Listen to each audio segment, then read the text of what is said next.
leaders, intellectuals, and public intellectuals.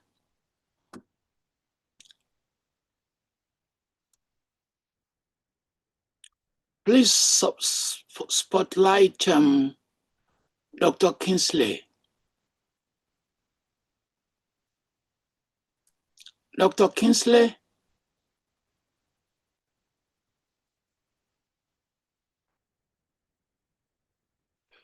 I saw him a moment ago.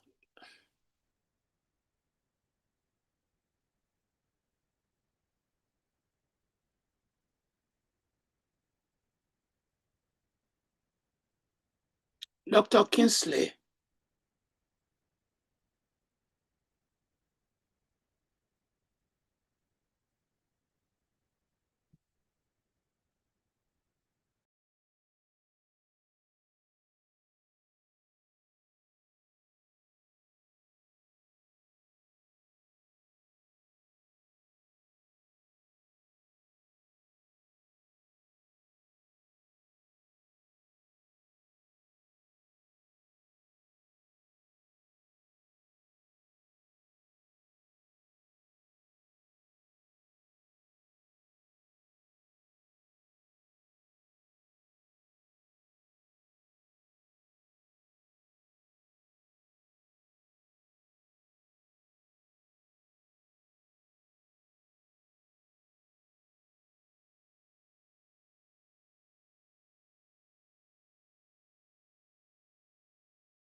His Excellency,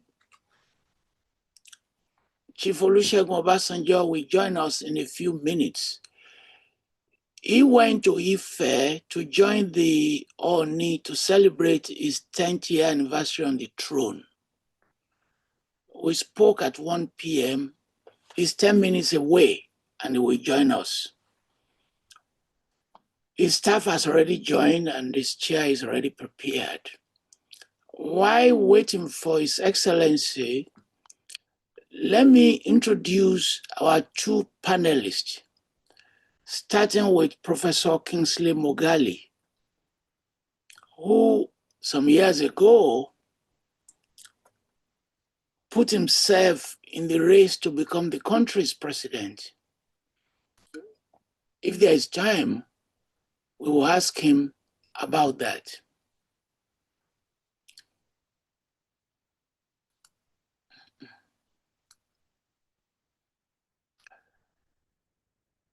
He needs no introduction, very famous name. He's a distinguished global thought leader and public intellectual, the president of the Institute for Governance and Economic Transformation, a public policy think tank and executive education academy, and CEO of Sogato Strategies, a business intelligence and geopolitical risk advisory firm in Washington, D.C.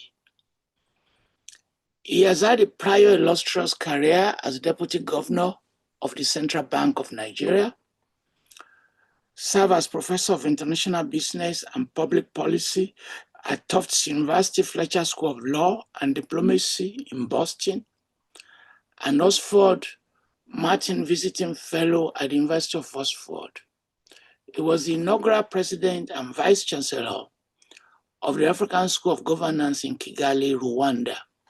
Had the opportunity of serving temporarily as one of their consultant and recruiter. He previously worked in the United Nations system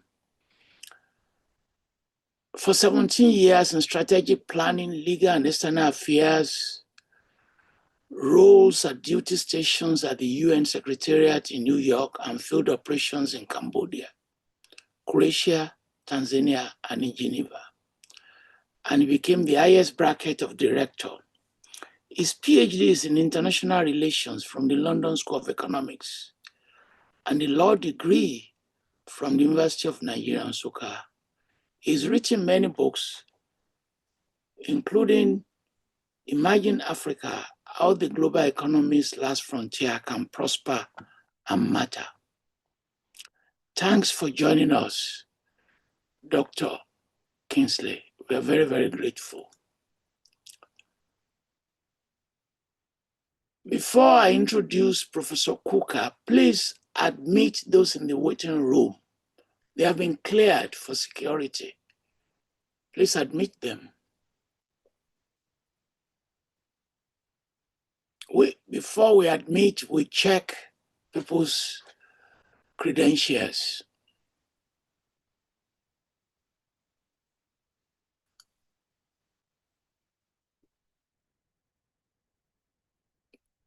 Technical people, please screen them and let them join.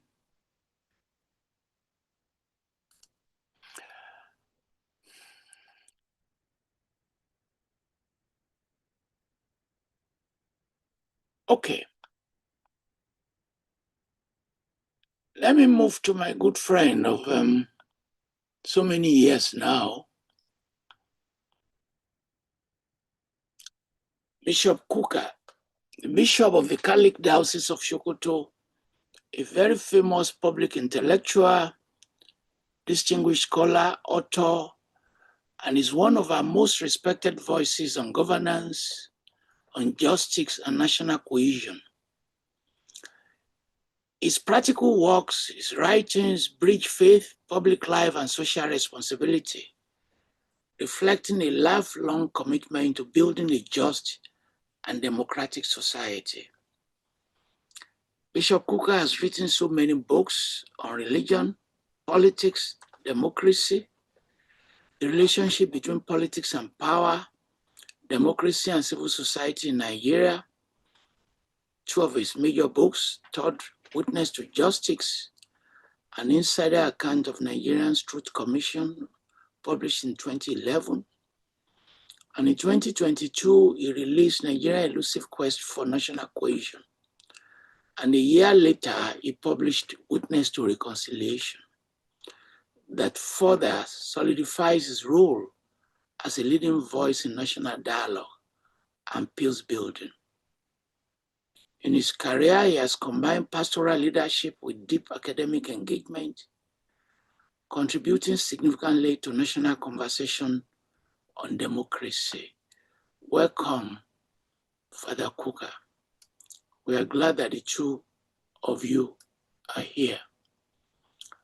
While waiting for, I think Dr. Mugalu's internet is creating problems.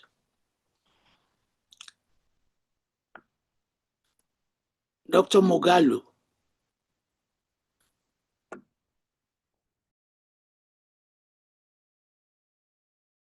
Your internet seems to be fluctuating.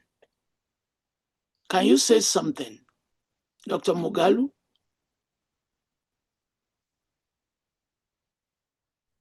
Yes, Dr. hello, Mugalu, can you hear me? Now I can hear you. Your internet is it cooperating now? Oh, you can hear me. My video has gone off. Just give me 5 minutes. Okay, let me see if I can come back. What's going on? Yeah, give me 5 minutes. Let me just change my location to a better place. I'm so sorry. Okay.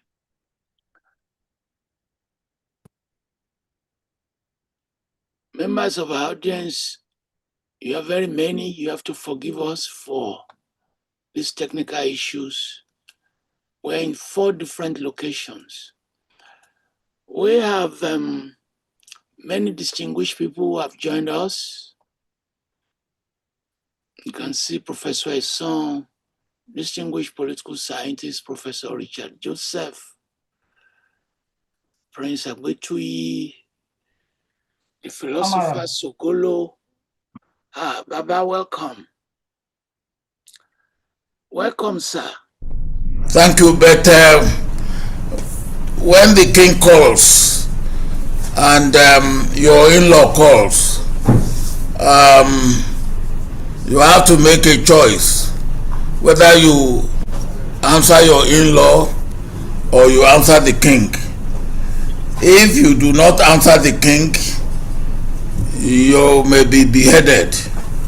If you do not answer your in-law, you may lose your wife.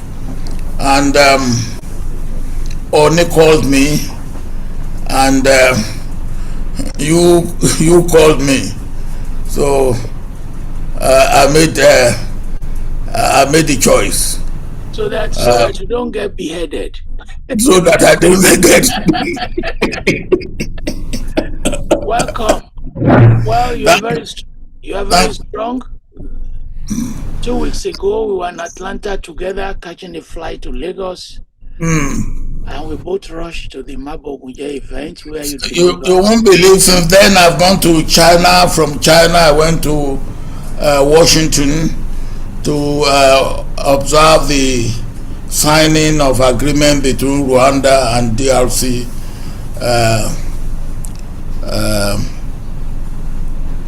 So the first question, your true age is what now? 90, 92? My true age. Oh, you want us to leave I think, let me put it this way. Should we leave it to God? Olubara, who was my classmate,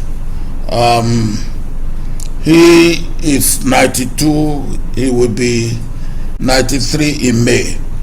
And when I talk about my age, he will say, Shegun, where do you get this your age from? I said, look, don't bother me. My mother said I was born on Ifo Market Day. So Ifo Market Day it is. Don't query me because I have Ifo Market Day as my birthday. So if, and then Olubara will say, when we were in school, could I have been more than 1 year older than you? I said, look, that's your own problem. Still leave me alone. So, but let's leave it as it is. If for market day was the date of my birth. that is nice. Well, the former president, his official age was born March 5, 1937. Now, Beokuta, and the former Nigerian head of state, two-term civilian president. He began his career as a teacher before joining the Nigerian Army in 1958, receiving military training in England and India. Rising quickly through the ranks, he played a decisive role in ending the Nigerian Civil War as commander of the 3rd Marine Commando Division.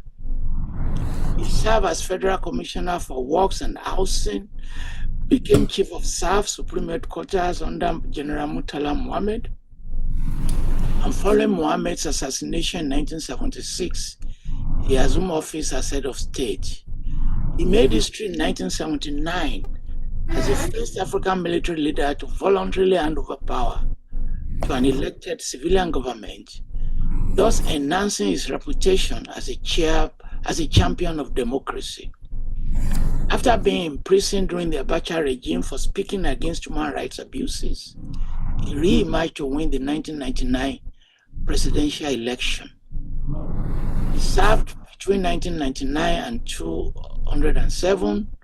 He pursued economic reform, secured major foreign debt relief, strengthened education through TED Fund, supported telecommunications liberalization, and promoted peace in Africa. Administration is recognized for substantial growth in foreign reserves and expansion of democratic governance. He's a member of Club de Madrid, an independent non-profit organization created to promote democracy and change in the international community. He's blessed with many children who are great achievers in different spheres of life. Among them, Dario Obasanjo, a principal program manager for Microsoft, and Senator Yabo Obasanjo Bello, a one-time commissioner for health in Ogun State. That is a short introduction for those who are joining us. I told your staff, people have joined us from 32 countries. We use Zoom to stream to those countries. And people have joined from Facebook, from Telegram, live radio, television, and various places. I've previously introduced Bishop Cooker and Dr. Kingsley. Bishop Cooker, I'm giving you 2 questions to start with. Please, Bishop Cooker, ask your question. Well, welcome, Mr. President. It's good to see you. I still don't know, and I don't think, except God, nobody can say how you manage not only to stay so strong, but incredibly visible and active. I can only ask the Lord to continue to bless you and keep you for us. So welcome to this conversation, and thank you, Toyin, for making this happen and for your relentless effort in keeping Africa alive and keeping intellectual activities and commentators and commentaries alive, and also bringing in people of incredible reputation. So I thank and commend you for the great work that you do. So I've gone through your. Let me start with the Obasanjo Presidential Library, which I had the honor and the privilege of visiting, and I consider it a phenomenal a phenomenal structure, not just physical, but an institution, the like in terms of content. In terms of content. Yes, an institution, the like of which I don't know if it exists anywhere. You are by far, in my view, the most documented person alive, because I don't know anyone whose life has been so well captured and well documented almost from the beginning. So, but I really want, my interest is, first of all, from where you are, from what you see the Obasanjo Presidential Library doing, what kind of legacy do you foresee, after you have gone? And what really do you think that needs to be done? One, to make this center much more visible and also accessible to millions of people around the world. Thank you very much, Bishop Cooker. Bishop Cooker, I will say what I have always said about you. From the first time that our path crossed, I have seen you as a man of God, and I've always believed that even though you're a man of God, God so loved me that by the grace of God I will get to the kingdom of heaven before you. And you say, because I will die before you. Well, because I'm older than you. The prayer normally in our part of the world is that the older should die before the younger. But not only that, because I believe God loves me, that's why I will get there before you. But on a very serious note, thank you very much, Professor Falola. You have done a lot to document, to get people to say things that they should say, and I thank you for this opportunity. Earlier on you said, what is my true age?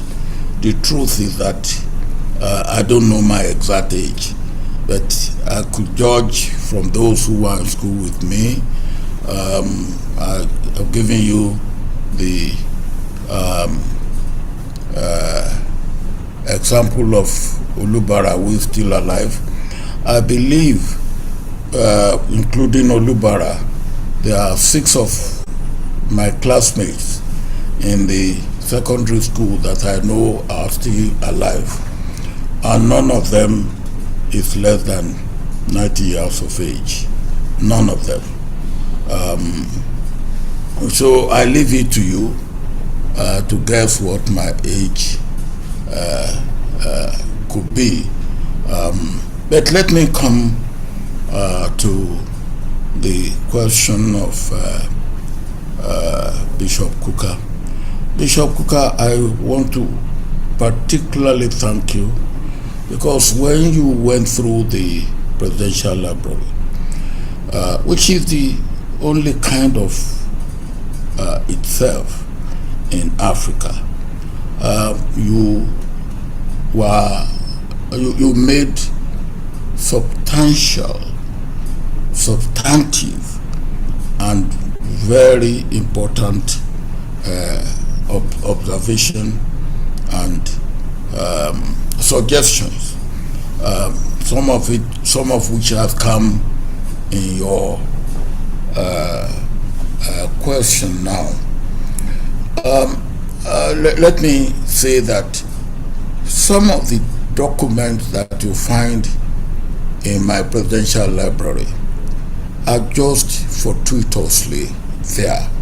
For instance, my school record card in primary school, people look at it and say, do you know you will be president?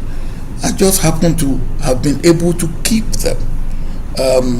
And then, of course, when I became president and I wanted to establish a presidential library, they were available to be exhibited. My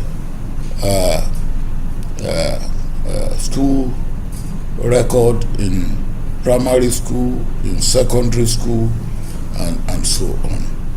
And then, of course, even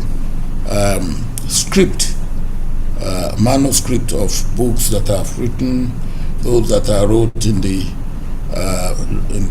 prison, and that sort of thing. Even crops of maize that I planted when I was in prison, they are there, and somehow I was able to keep these. So why the Presidential Library? I think that is the first question. I believe that one of the things that we don't do too well in our society is we don't keep record too well. Institutional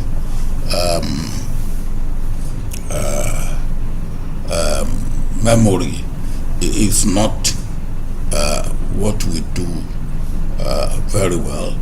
And so I thought when I was military head of state, I did not keep as much record as I believe I should have kept. After the Civil War, we collected files and records on the Biafra side, and I kept them because there was nowhere else to keep them. And unfortunately, the roof of my house was blown up by a storm on one location, and some of those files got wet, and we were just able to save the documents. And then I microfilmed the documents. That was the first thing I did. But when I became military head of state, I didn't think of keeping record or making copies of records of correspondence and items that I should have done. And after I left, I said to myself, oh, this was a very bad omission. So if there was any other opportunity where I should keep things, I would. And then the opportunity came after I've been to prison. I kept as much record of what I did in prison, including my prison uniform. And then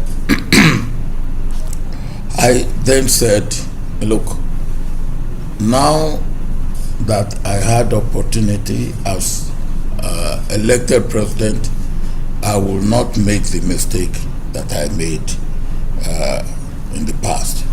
So those records were all very scrupulously kept and maintained. Then I said, well, look, here it is. We have these items. How do we handle them? And the man I talked to was the president of one of the president of America, President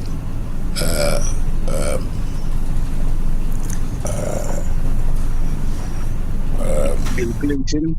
President Clinton, thank you, President Clinton. And President Clinton then said, oh, look, I will introduce you to the consultant for my presidential library,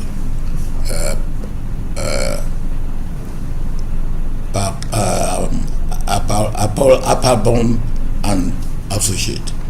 So we then had them, they charge us for what the consultancy will be, and they did a good job. And then we had the layout, the equipment, and everything. One, to have institution memory, as I said, to have record, as I said, of things. So where are we now? Those records we have digitalized over 3 million materials. We still have about the same number, 3 million, to digitalize. The idea is that when these materials are digitalized, people can have access to them. That's number one. So as a document, as preservation, as we say, we preserve the past, we take note of the present, and we want all this to inspire the future. That is there. Now, so the Presidential Library is divided into a number of sections. The museum section is where you go and see exhibition of what I have said, the manuscript, my card in primary school, my school card in primary school, in secondary school, letters people have written to me that are important, letter that I wrote to Abacha when his son died in an accident, and I was in prison. Letter I wrote to his own wife when he died while I was still in prison. And the some of the materials that I actually have in prison. So there's the exhibition, if you like, part of the library. Then there's the archive, like I said, documents, over 6 million documents that are being digitalized and will be available for people. Then there are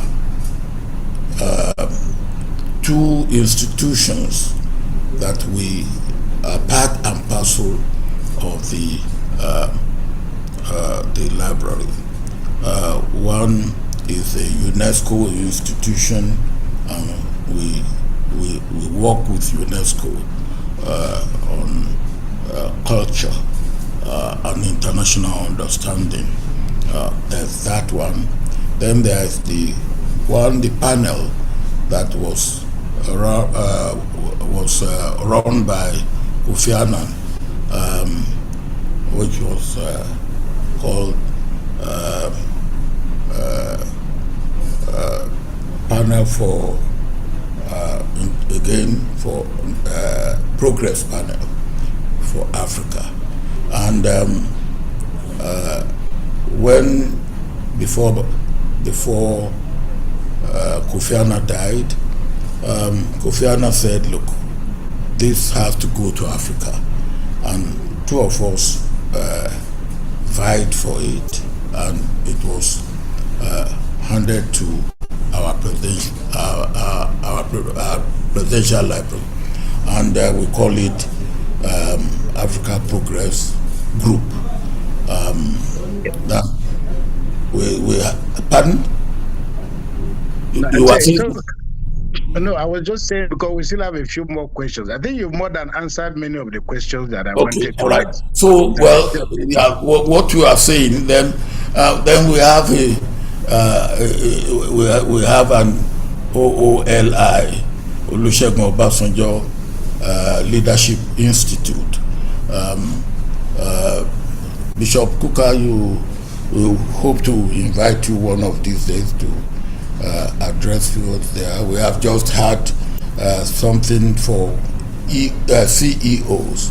Then we have principals and vice principals of schools, and it was incredible what the change is making. And I took one the other day of senior prefects, and they said they call them now head boys and head girls in schools. These are the sort of things we do. So what are we doing for making sure that this is preserved and prolonged?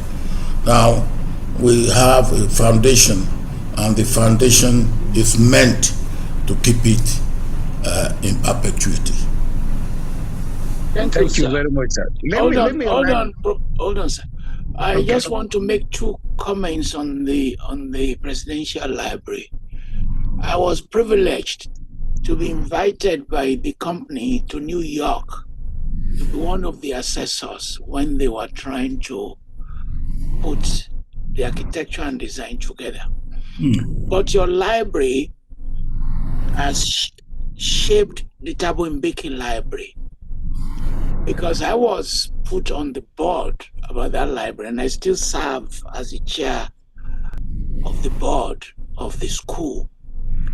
And we decided to say, who will create his own library in the university? Because the university is lodged in the university, and the university is the one funding it, which sustains it in perpetuity. In your own case, where will the money comes in future years is too big for the state government to run, and the federal government may not take it over. So how do you finance its future? Well, when I was thinking of the library, there were two ways. One was to raise enough fund and have a trust fund that will generate money for regular maintenance. The other one is to establish what we call revenue generating units. Our library has we don't call it a hotel, but it's a hotel. We call it,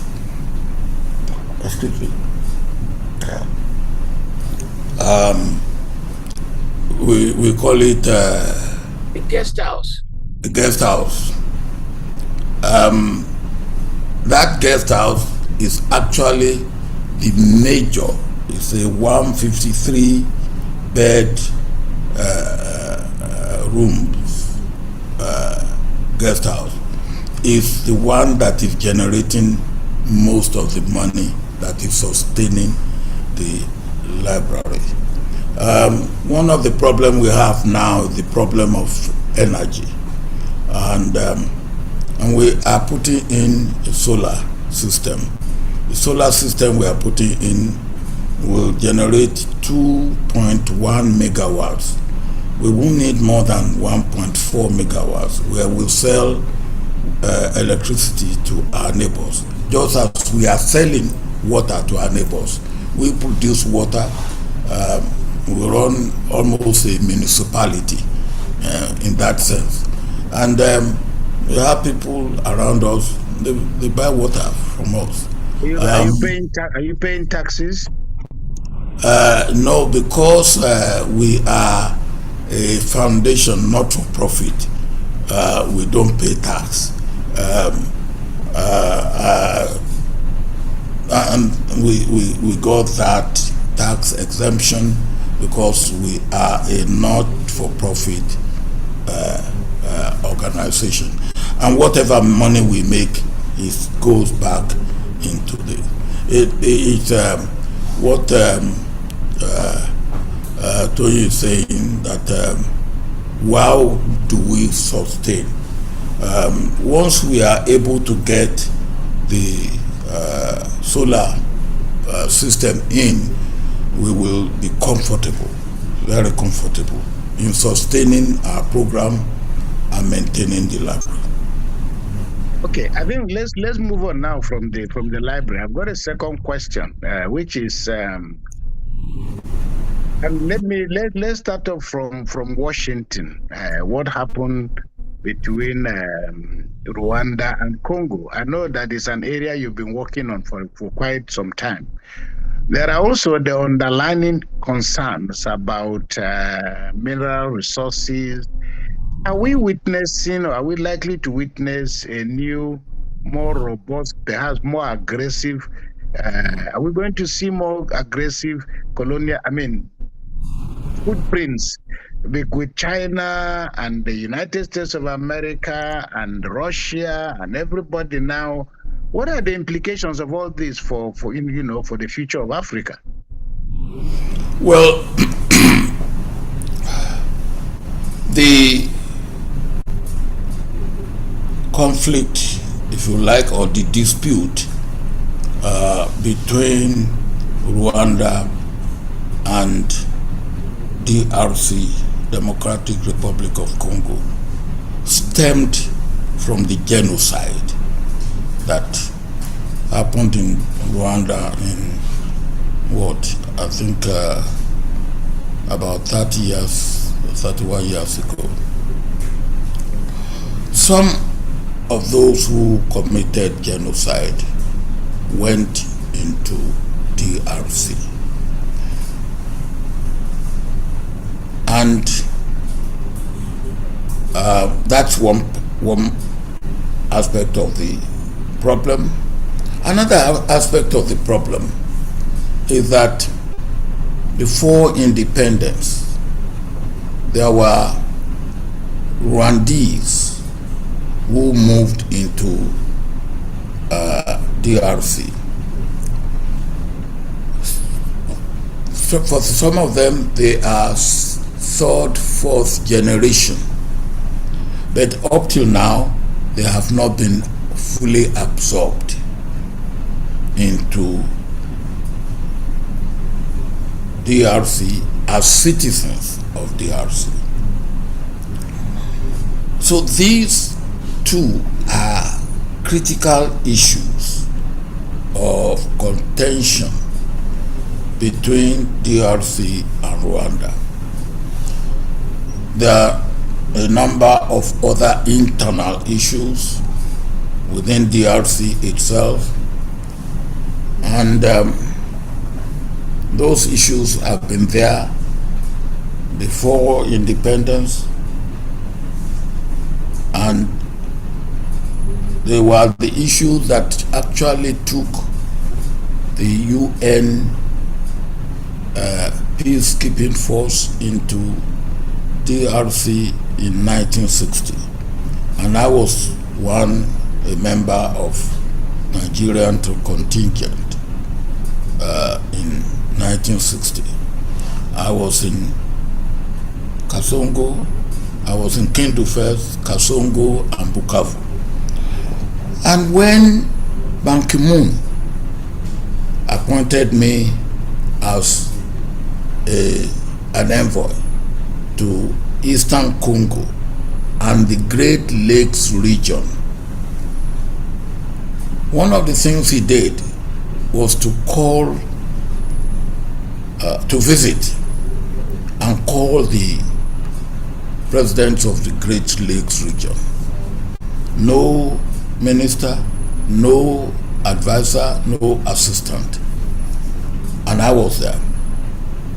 So he wanted the president to talk among themselves. And at a stage he called me. And I said, on the 5th of October 1960, I was part of Nigerian contingent, called us Advanced Party, that went to Leopoldville. And I said the problems, some of the problems of Congo since then are still the problem of Congo today. This was in 2010. And President Kagame, who was not on talking terms with Kabila, said, wait there, all of you have heard that. The problems of Congo in 1960, when President Obasanjo went there as a young officer, are still the problem of Congo today. In 1960, I was only 2 years old, and people said I am the cause of the problem of Congo. How can I be the cause of the problem of Congo? And President Kabila said, please stop where you are, President Kagame. In 1960, you were born. You were 2 years old. You were on the surface of the earth. But I was not born. So if anybody says I am the cause of the problem of Congo, when the problem was there even before I was born, and everybody laughed. But the problem of Congo is majorly internal. And unless Congo solves its internal problem, the eyes of neighbors, the eyes of people in Africa, the eyes of international community will be there. DRC is the only country in Africa that has 2 time zones. The time in Kinshasa is different from the time in Goma. DRC is the only country in Africa that is bordered by 9 other countries and the sea. DRC in land mass is 2.5 the area of Nigeria, and yet it's about 1/3 of the population of Nigeria. You can see, and yet the DRC is being run virtually like a unitary form of government. No real federalism. And DRC is too large in landmass to be run as a unitary form of government. Okay, the implication. Sorry, sir. The implications of the deal in Washington and the larger implications of all this for Africa in terms of. I'm coming. Right. Okay. So when anytime President Trump talk about the Rwanda DRC, he never missed opportunity to talk about strategic minerals. And America's interest is mainly strategic minerals. When America was heavily involved, Qatar was heavily involved, France was heavily involved, United Arab Emirates heavily involved. I went to the two leaders. I said, look, at this stage, do you really think we have a role to play? Both of them separately said, please, you have to stay put because you have a role to play. These outsiders will do their bit, but the real job will be done by ourselves. So, for the Chinese, strategic mineral is very important.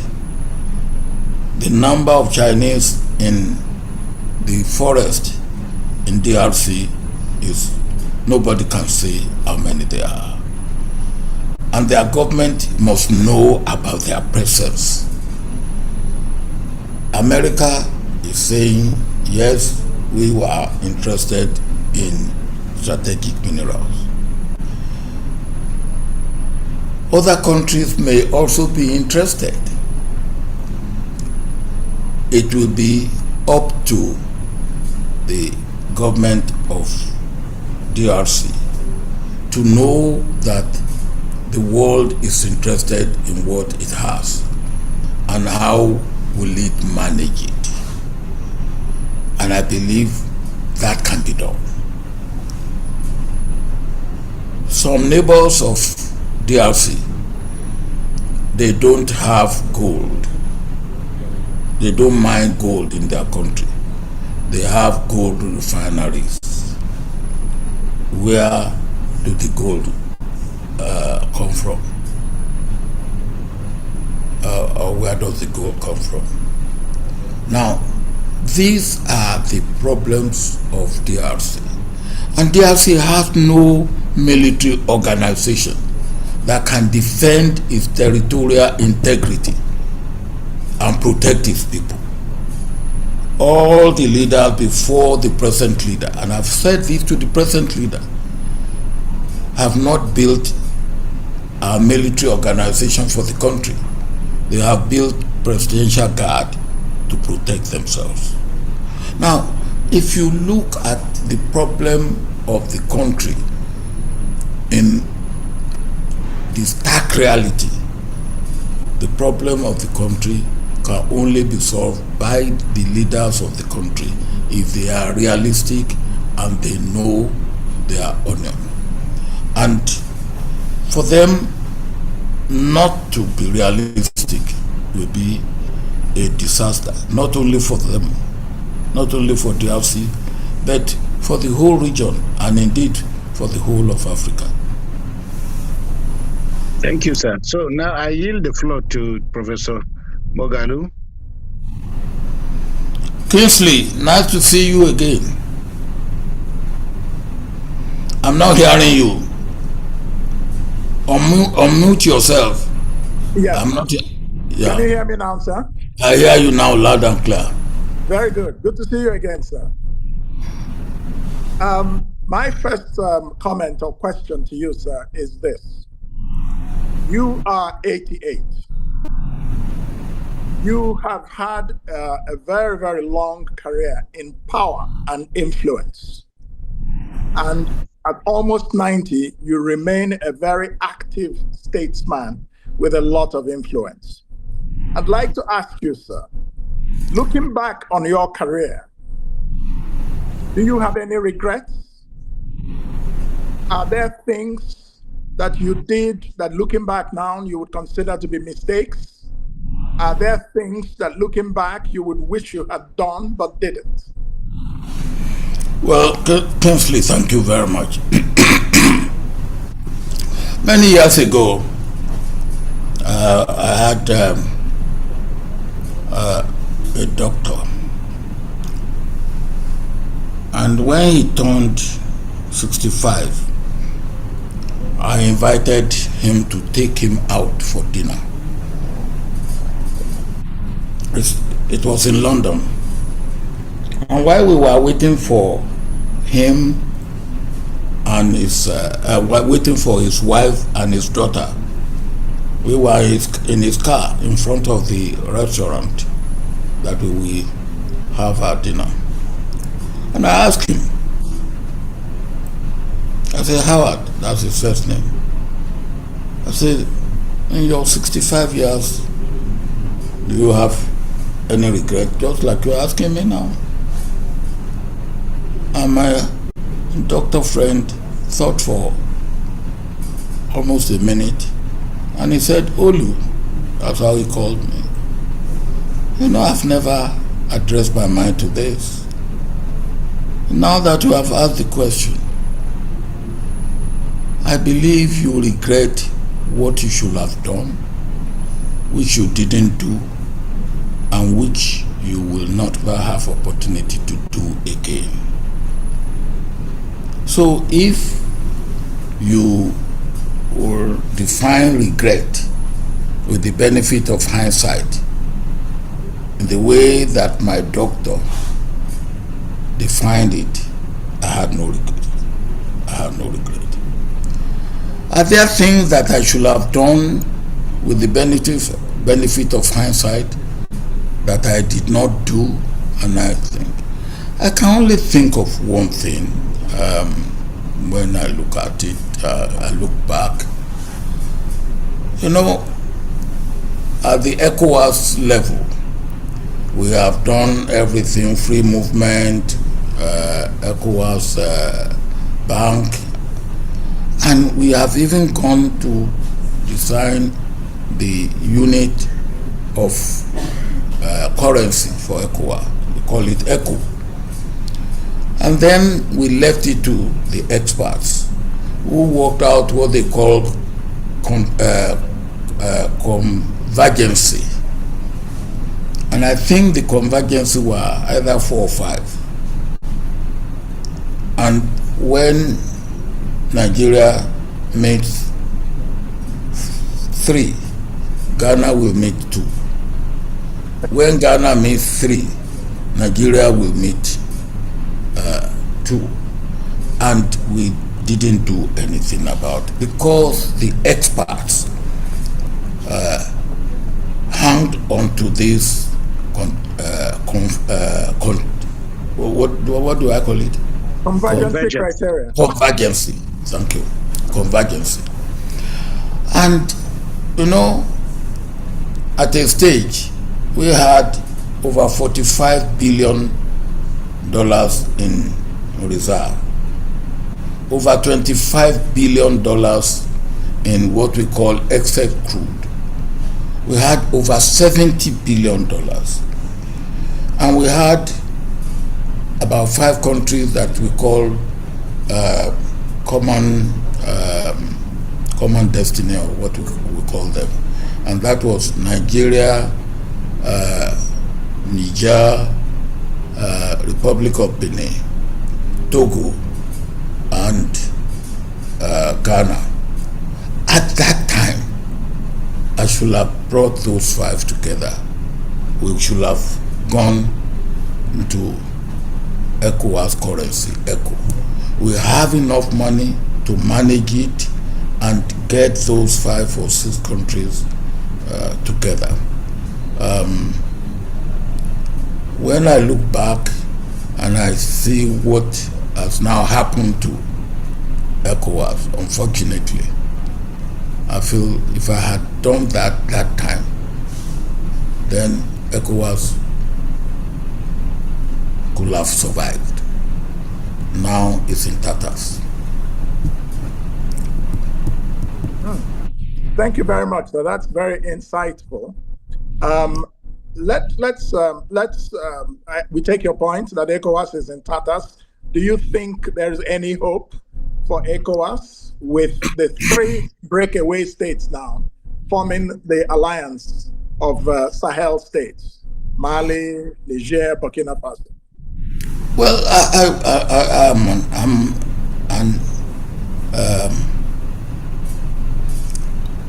I'm an optimist, but I will tell you what I did, and you can come to the conclusion that you may want to come to. When President John Mahama was inaugurated less than a year ago, I was there. He invited Mali, and Mali sent its prime minister. He invited Burkina Faso, and Traoré himself went there. He invited Niger Republic. The Prime Minister of Niger Republic was there. At the close of the inauguration ceremony, I went to see President John Mahama. I said, look, you may be an entry point now that this has happened. Please, under the guise of you visiting them to thank them for attending or honoring your invitation, visit them and let us know what chances do we have and how should we move. And he did. And I went back to him to have back what has happened. One, the three of them don't want to hear anything about ECOWAS. He told me that. Two, there are three leaders in West Africa they don't want to hear about. The leader of Nigeria, the leader of Benin, and the leader of Senegal.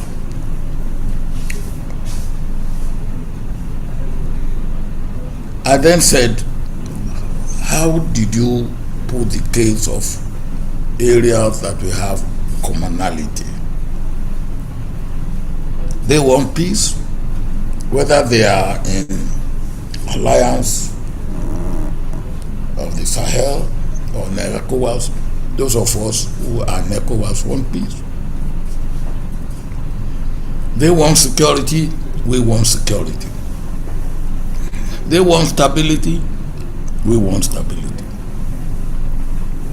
They want prosperity, we want prosperity. And he said he put this across to them. And they say, not yet. But then we have porous border.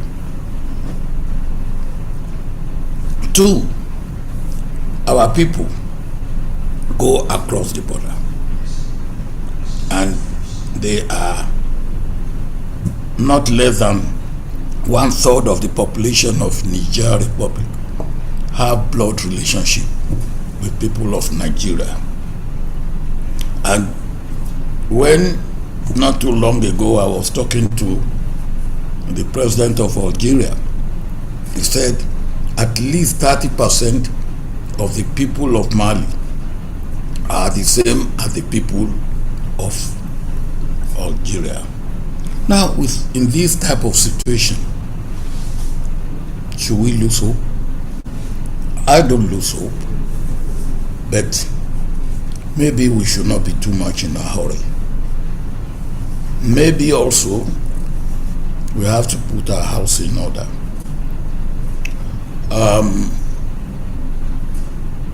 For instance, we in Nigeria, we blocked the road, we closed the border,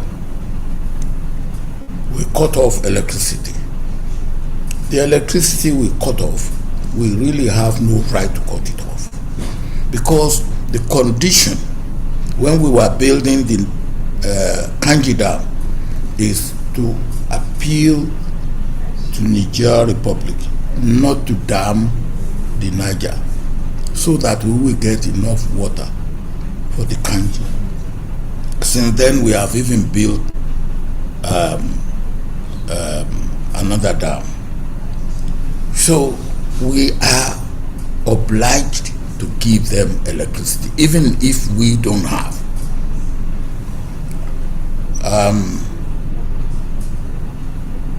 We threaten to attack them.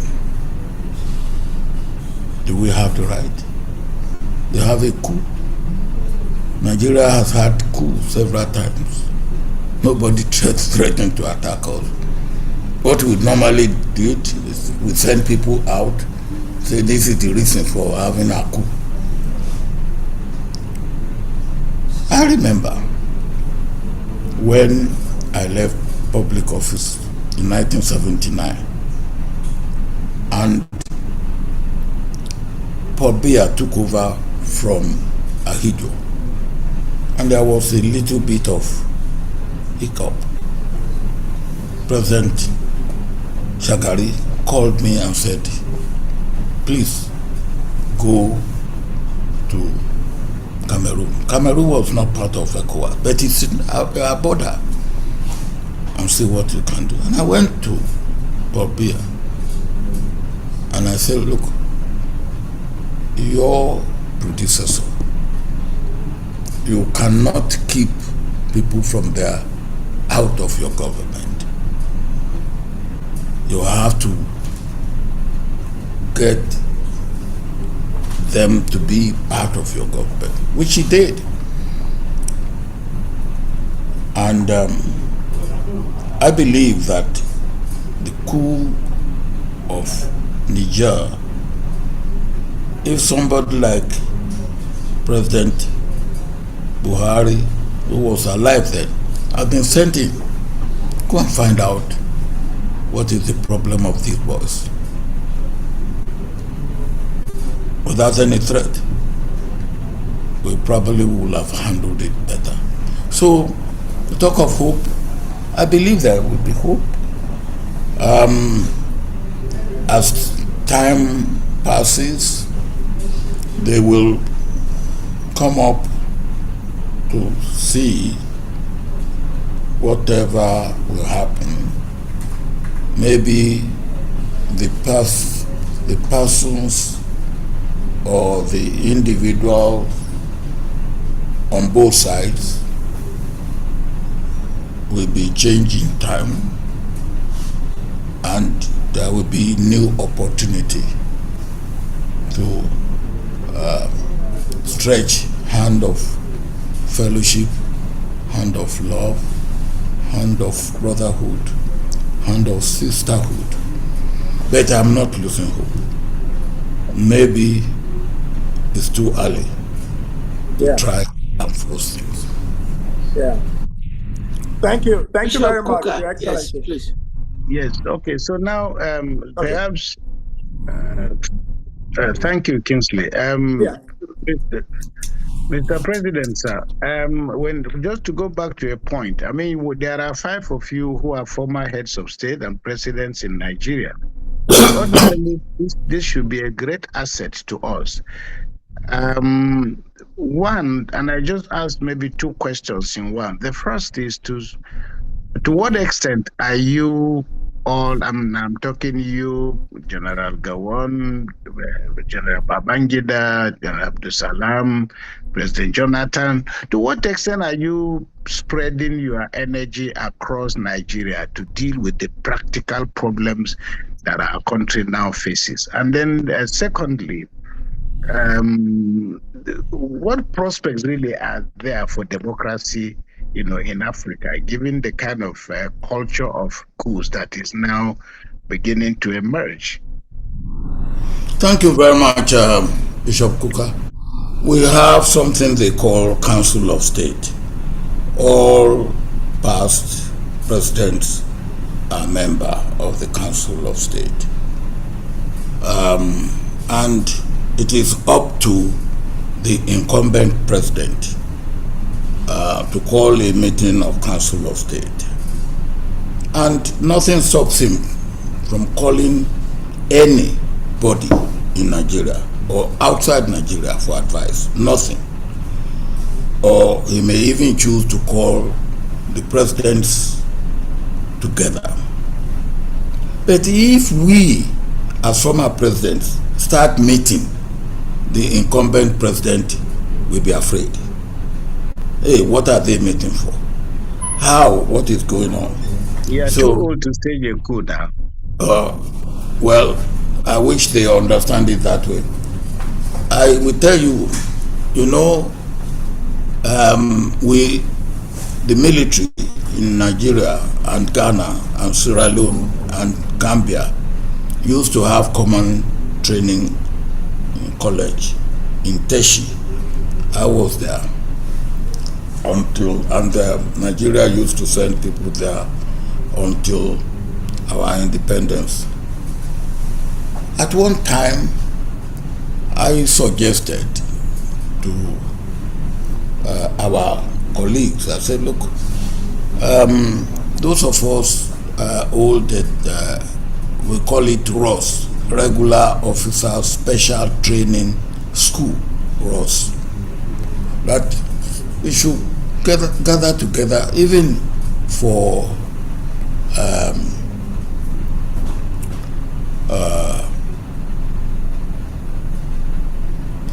us to meet and when it was mentioned to the then president of Ghana, he said, you old military in Nigeria, Ghana, Sierra Leone and Gambia, not that way. No. Think of other things, not that. Now, I learned my lesson from that. But it's probably for social that we see. But and you say, should we go around the country?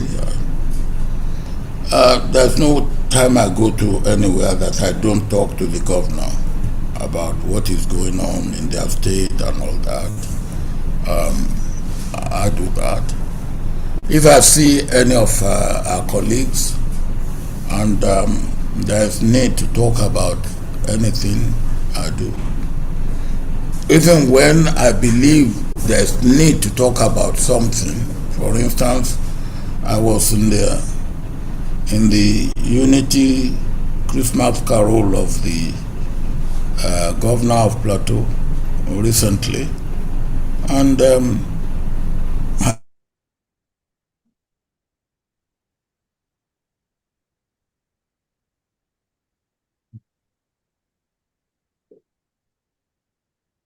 Bishop Kuka. Yes, I'm here. I don't have.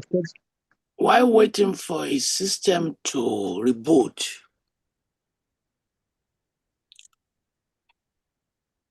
Can we discuss issues around security? I was going to come to that. Back? Is he back? What solutions will you talk about in dealing with this current security crisis? Is that to me or to? Yes, to both of you. Why waiting for the presidency? Okay. Well, I personally, I think that we are at the cusp of maybe turning the corner.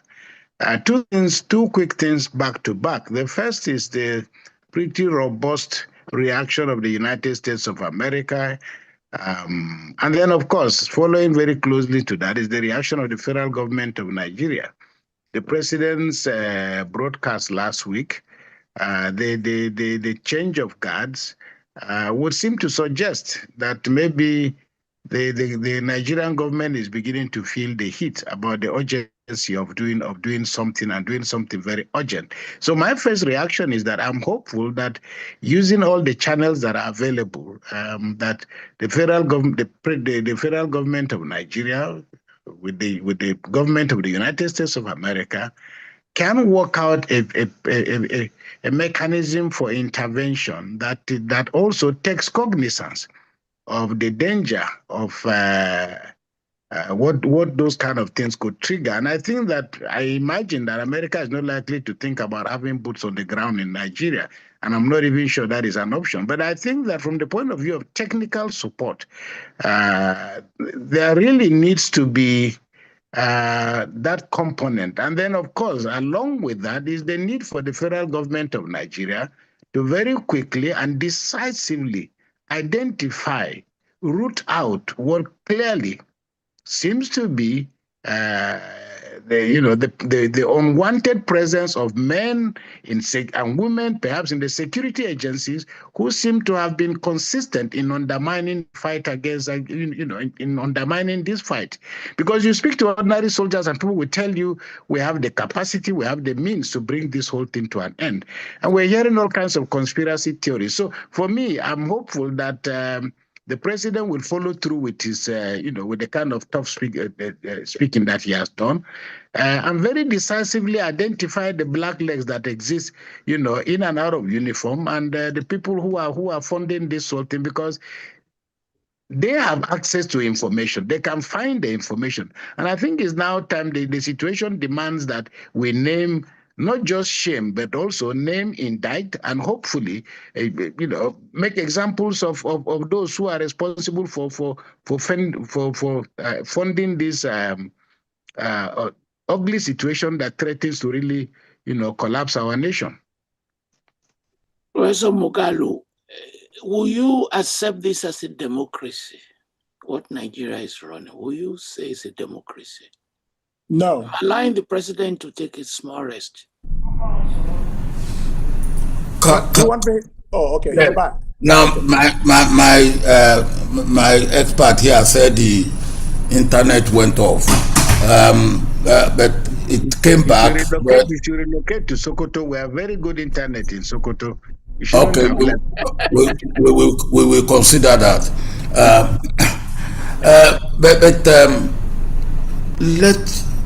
I just heard you saying that Bishop Kuka, what the president should do and what the president may do and all that. Regarding insecurity issues. Regarding insecurity. Look, there are 4 important items. And I hope that those who are in charge, both military and executive and legislative, know what they are doing. First, there is training. There is different type of training. What the military is trained for is conventional war. Static enemy. You plan, you go there and you deal with it. Now, the people you are dealing with are either fleeting targets or they are living among the people. You need a different type of training to deal with that. I know among countries that have done that fairly successfully is Colombia. Should we invite them, a team, to come and train our people? There's no shame in that. It's a specialized type of training. Or should we send our people there or any other country that we can? So there's training, number one. There is excuse me. Yeah. Training. Then there is equipment. The equipment to fight, including arms and ammunition to fight that type of warfare is different from the equipment that you need for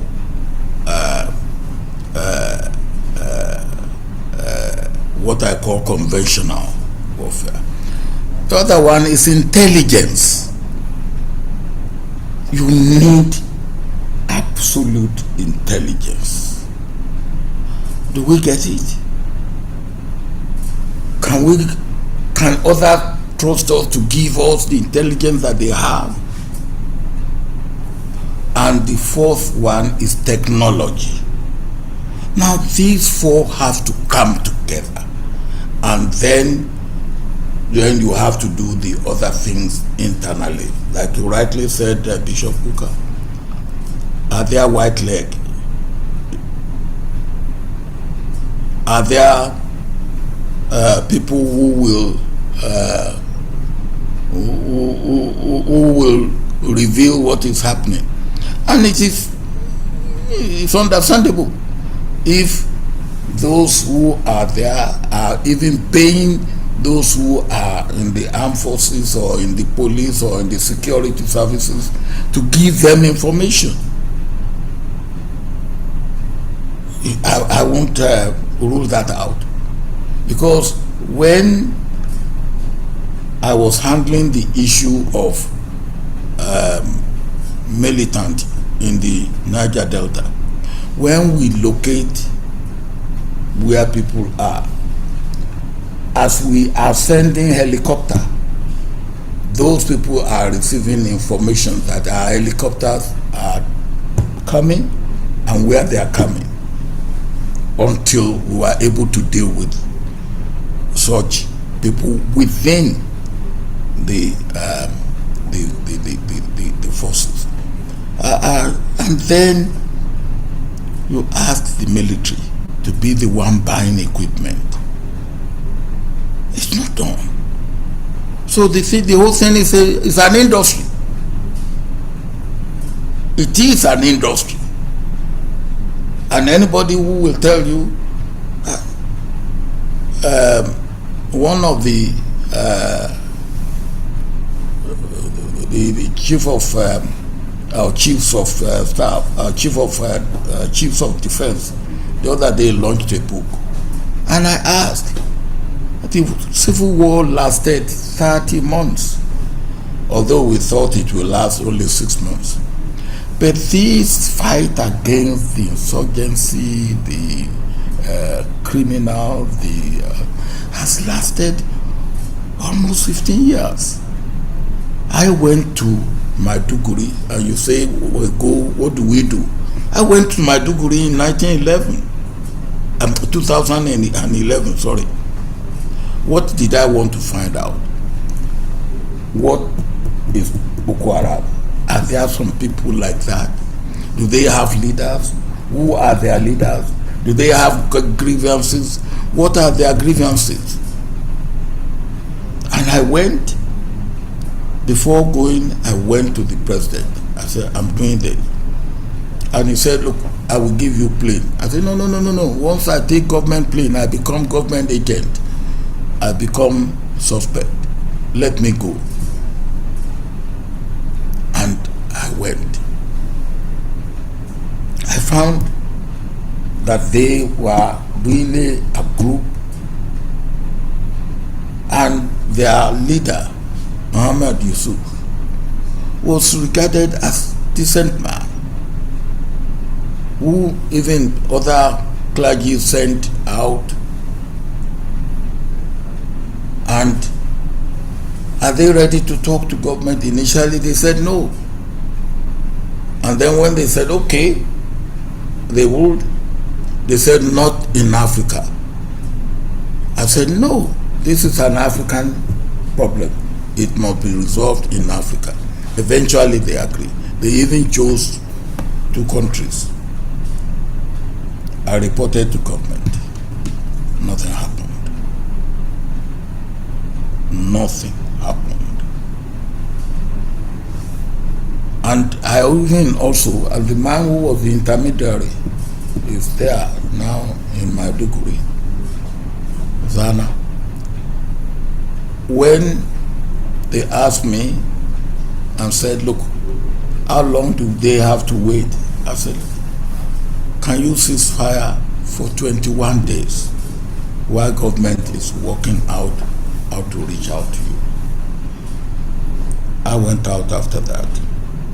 Government never reached out to them. Now, I don't know what you will say about that, but that is the sort of thing. And I believe that whoever you are dealing with, even talk. When I was dealing with the militant in the Delta, I asked Dr. Igali, who was my special advisor, go and bring them. Now, they were afraid. I said, look, whatever crime they have committed, for the purpose of the meeting, come. And they came, about 40 of them. I received them in my cabinet council meeting chamber. And I look at one. I said, look, you handsome, nice-looking boy, why are you in this? And he said, Mr. President, you know, when you were military head of state, you established UPE. If not for UPE, I would not have gone to school. Because I did well in primary school, I went to secondary school. From secondary school, I went to university. And I said to myself, no, I come from an oil-producing area, I will study chemical engineering. Mr. President, 4 years I've graduated. I had a 2-1 in chemical engineering. 4 years. I have done my NYC,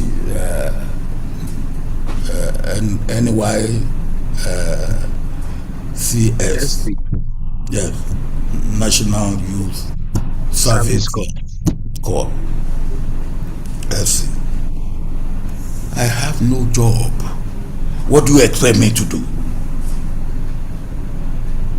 And I shook my head. I said, I understand. And that was what led me to meeting all stakeholders quarterly. But then, rather than meeting them quarterly, they put money. And that's part of our problem. You think money is the solution to. You have a problem, put money there. If the money you have put is not enough, put more. That doesn't solve any problem. It does not solve any problem. Kingsley. Yes, sir. You talk about my age.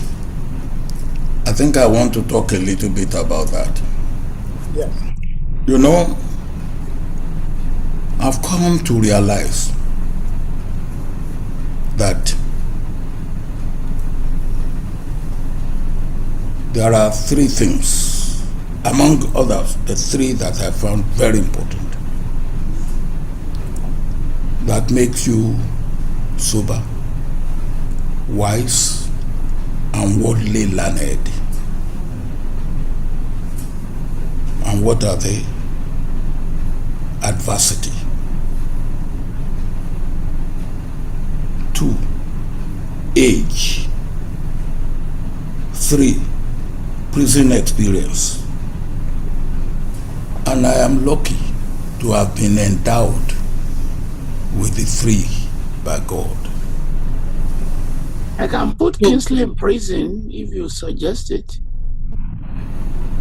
Pardon? I said I can put Kingsley in prison if you suggest it. Well, No, Kingsley will. it will be an American prison, Toyin. It won't be it won't be your life. It will be an American prison, too comfortable. Yeah. Now, look, if I may, I think the rest of you may not agree with this, but Bishop Kuka who is a man of God, walking the vineyard of God. If you look at the Bible, all those leaders that God used, they went through some of this. Look at Moses. You can't have it better in time of adversity than your own mother putting you in a basket in the river bank, and then you are brought up in the palace. But that's too comfortable. You now have to go to the desert and face adversity before you are ready to do the work that God has sent you to do. He was wise. He was sober. He even argued with God, and God said no. Look at Joseph. He had to go to prison as part of preparation for running the affairs as Prime Minister of Egypt for Pharaoh. Even look at David. And this you will find, as I said, you become sober. You become wise. You become worldly learned through adversity in one form or the other.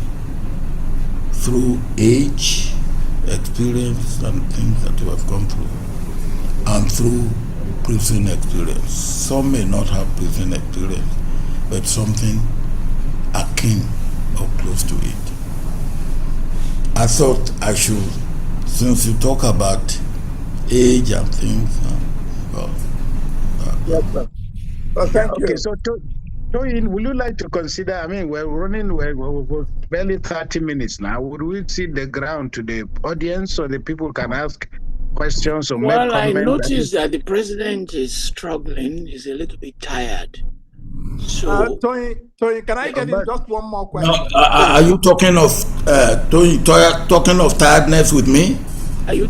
You're not. Forget about tiredness. Then President let's Obasanjo continue. we can Toyin, go for another hour. We'll stop at 7:30. No, although I went to Ife, I came back this morning after my Sunday, after taking Sunday school in my church. But I am as clear-headed and as wide awake as you.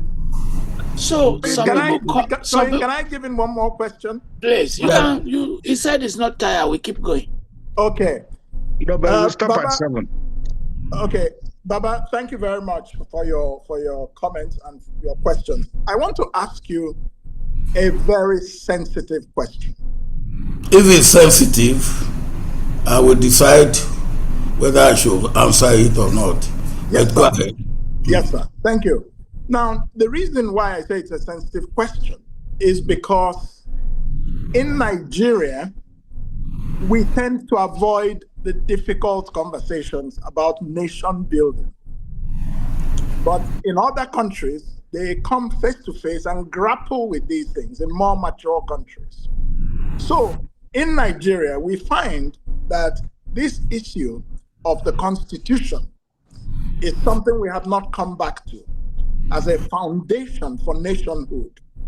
Do you believe that Nigeria needs a new constitution? And do you believe that the principle contained in the 1999 Constitution, I think it was chapter 10, that Nigeria is a secular state and shall not have any state religion, is currently being fully respected? Well, Kingsley, it's like asking a man whose wife is doing all form of food and say, do you believe that the food that your wife cooked for you yesterday is better than the one he cooked for you today? My own belief on constitution is that no constitution is perfect. But the constitution we have, with its imperfection, are the people who are running our constitution, are they running it the way they should run it? Let me give you 2 or 3 examples. You talk about secular. Yes, The same constitution that talk of secular state, and that the state will not have a religion, also allow for Sharia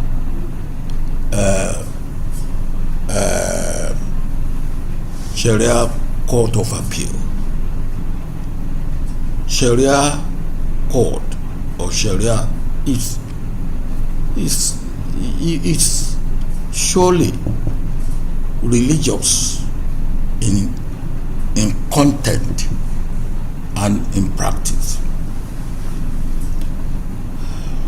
And when somebody tried to do Sharia, not the way it should be done, and what happened?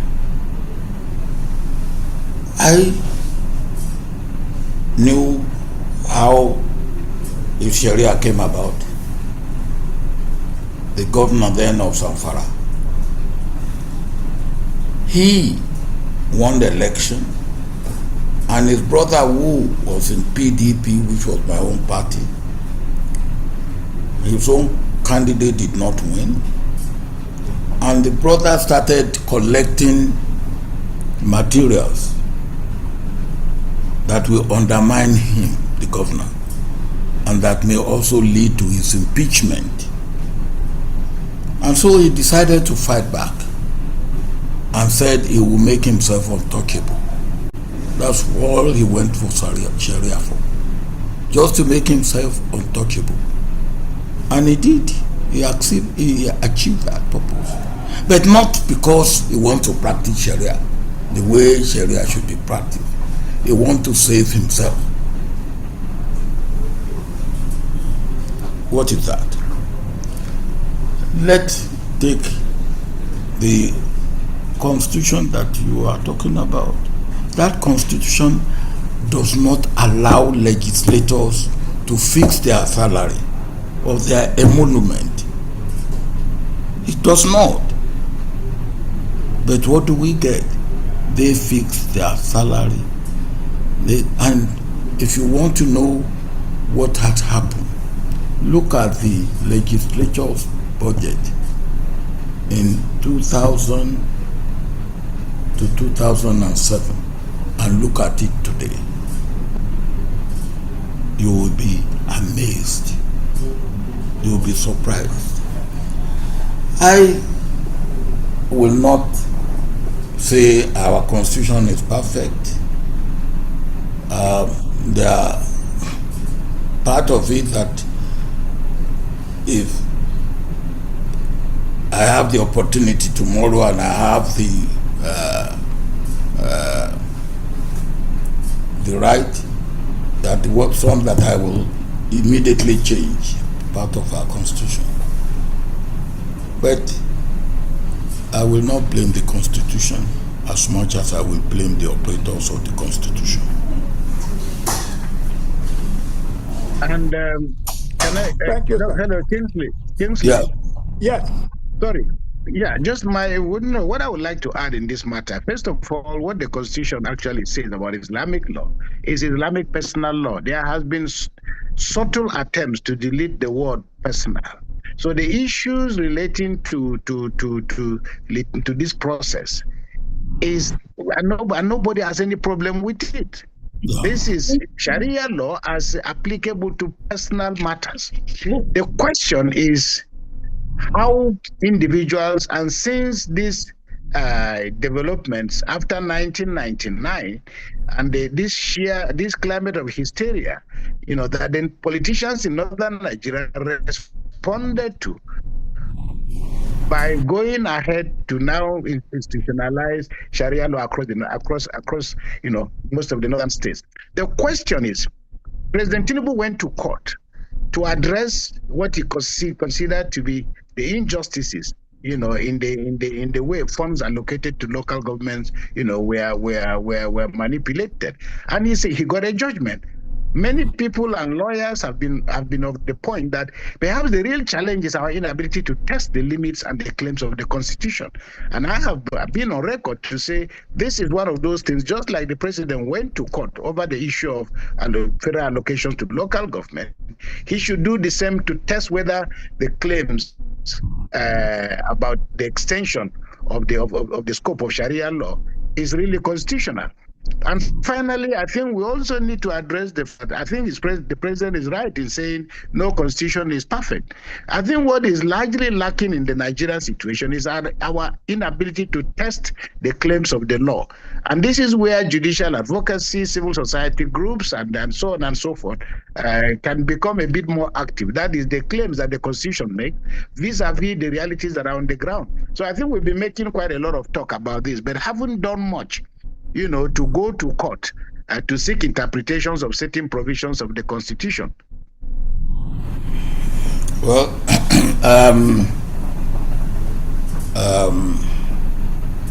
Bishop Kuka, now, when you read what Justice Dati Joe said about the court and what Agbokoba said about the court, I will be a little bit sanguine about what I take to court, knowing that what I may get out of it may not be justice. Let me just chime in a little bit. Thank you, Baba, for this clarification, and thank you, Bishop, for your interjection. Many Nigerians feel that Nigeria is not yet a nation. It's a country. And one of the reasons it has not moved from country to nation is the imperfections of the 1999 Constitution, and that people should come together to agree on what Nigeria is, what it means, and a constitution that the people themselves have agreed. That is the root cause of many of the problems we're having, including insecurity. And that's the reason I posed the question about a path forward. Well,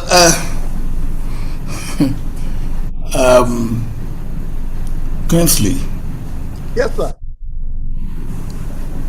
I was around, with all due respect, at independence. Nigeria was about the only country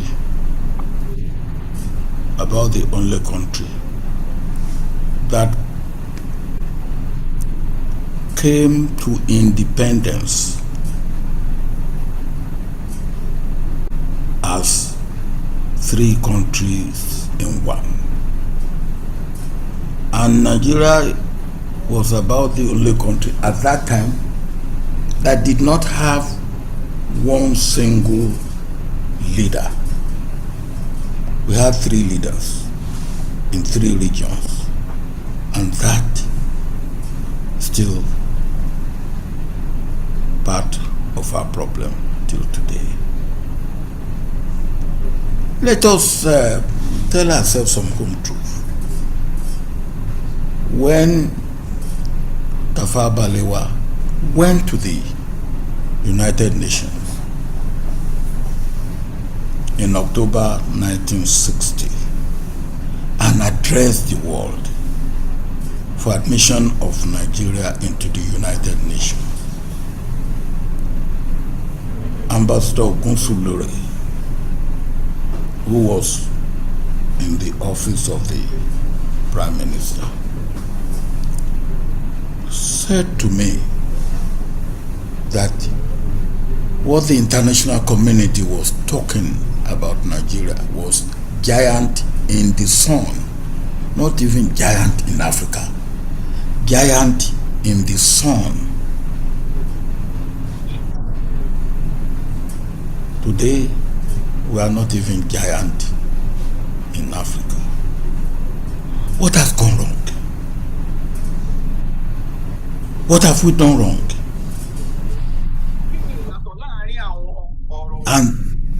And that is the reason why I wrote a book that I call Nigeria, Past and Future. Let us look at ourselves. Thank you very much, Toyin. Let us look at ourselves.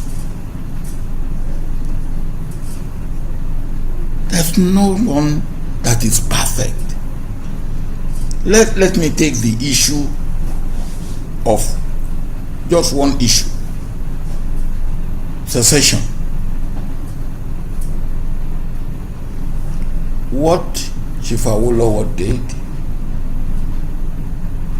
whether it was treason or secession, what is, it's there on record. The North wanted to break up Araba. What is Araba? Bishop Kuka. And not only did they shout Araba, they went, and Amejoda, my good friend, may his soul rest in peace, told me this story. They went to Ahigyo and said they want to get out of Nigeria.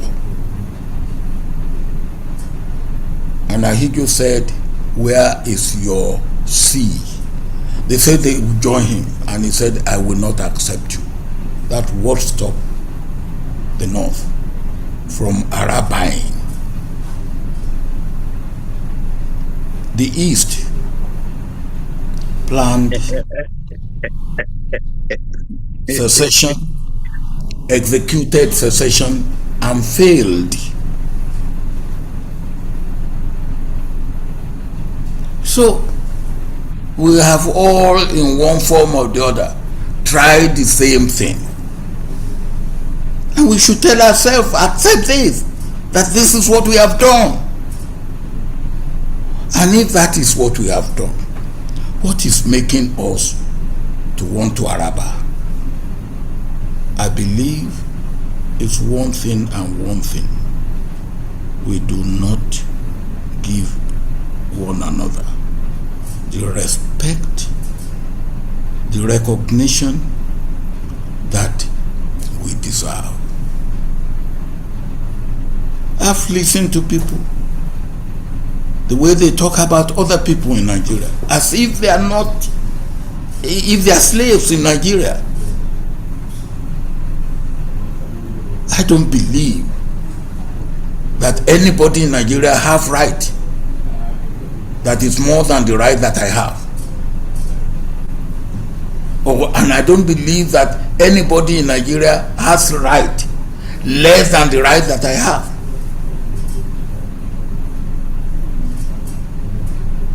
And if we would take that and handle it well, you know what happens, particularly with the elite like Kingsley, when they want things and they don't get it,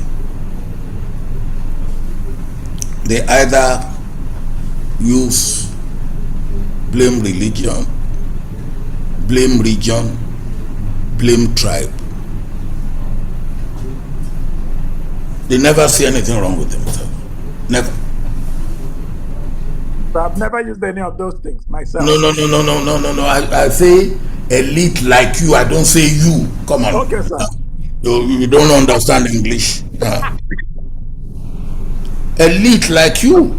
Yes. And that is what we have. So I just believe that, yes, you talk of nation building. Nation building is the responsibility of each and every one of us. How much of it can I claim to have done?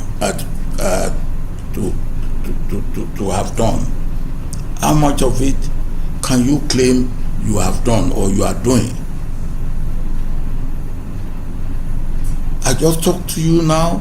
I mentioned what I did on Boko Haram.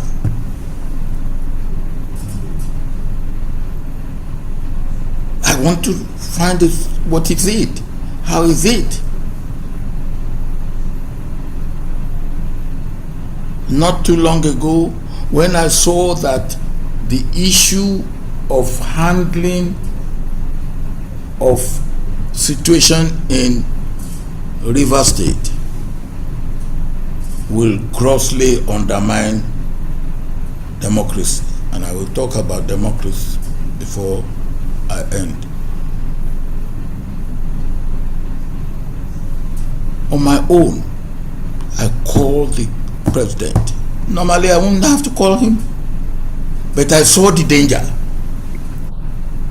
and I said, look, this is the danger that I saw. When one man want to claim money that is not entitled to, and it was under my watch, I volunteered to go to the International Court of Justice. Volunteered because I believe that Nigeria was being cheated by what he was trying to do. And you know, I went, and nobody asked me to go. I went on my own. So the issue of nation building is better talked about and less acted on. We all have to act on it. I don't believe you said Nigeria is not a nation, it's a geographical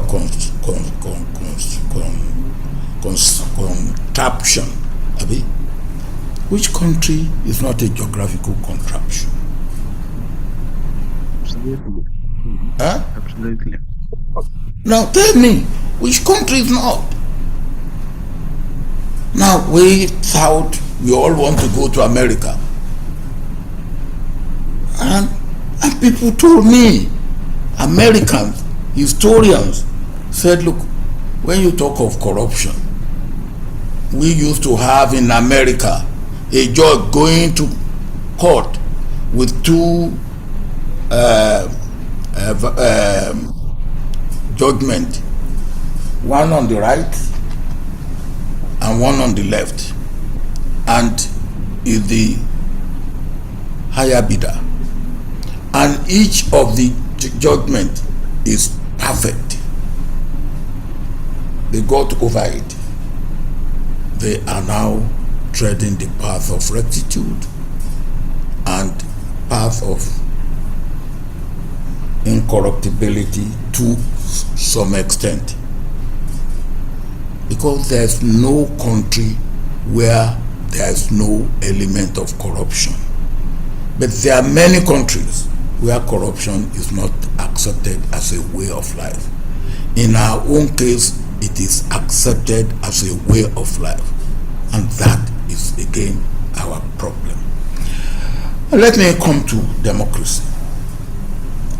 Talk of democracy. What democracy are we talking about?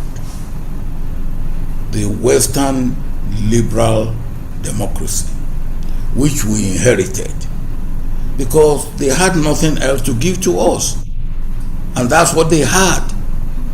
All right. Today, I was being told not long ago, I think about a week ago, that they carry out survey in many Western countries, and 64% said they are not satisfied with their democracy. 64%.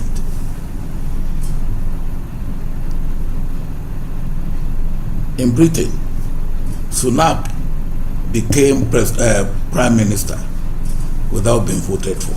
He was not the head of the party.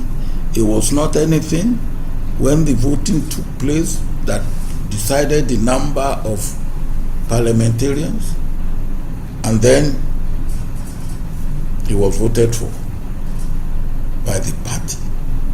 Is that government of the people, by the people, for the people, or government of a few, by a few, for the whole? And that is, with all due respect, I was only 4 days ago in Washington at the United States Peace Institute for Peace, where President Trump was signing as the one who brought it about, the agreement between Kagame and Tshisekedi, Kagame of Rwanda and Tshisekedi of DRC. We have talked about that here today. The thing is, and that is where the point made by Bishop Kuka comes in. The thing is, when President Trump does something that people feel he should be taken to court, they go to court. And if it should go higher, if it goes from lower court to higher court and to Supreme Court. And when it gets to Supreme Court, they will even analyze to you who is who. Not on the basis of the higher bidder, but what is their ideology.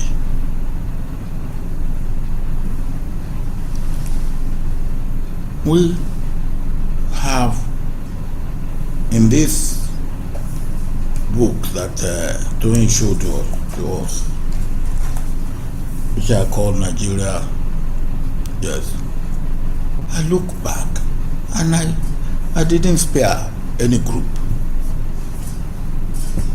even my own constituency, even Bishop Kuka's constituency.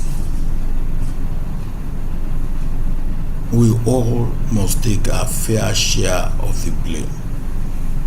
But I believe, yes, nation building, there's no end to it. There's no end to nation building. And every aspect. I was in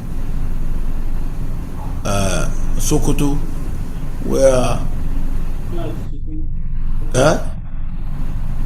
Bishop Kuka was opening the computer center. For me, a little effort of nation building in that part of the country for people, no matter what religion you are, coming to a center. And I praise its effort.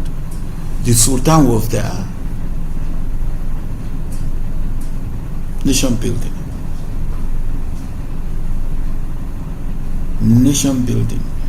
Our nation building, we have not got a woman elected genuinely as a governor of a state. Nation building. Shouldn't we be ashamed of ourselves? Even for that. What is wrong with our women? Are they only to be met at the other, what somebody call other room, or what does he call it?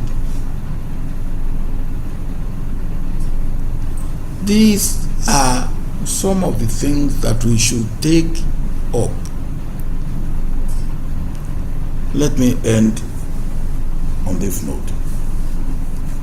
There are 24 million children in Nigeria out of 244 in the world that should be in school that are out of school.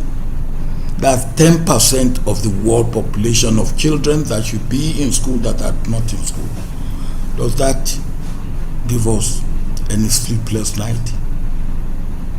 Do you have to worry about where you will get Boko Haram of 10, 12, 15 years from now? Shouldn't that really be something that will agitate our mind and agitate us? Do we think that we can have that and go scot-free? I would be afraid for my children and my children's children, because those children that do not go to school, first, they cannot develop their innate capacity to be able to manage their personal affairs, their family affairs, as they should. Second, they will believe that whatever the rest of us in this country can eke out for ourselves, they will eke out for themselves from what we eke out for ourselves. And we should know that.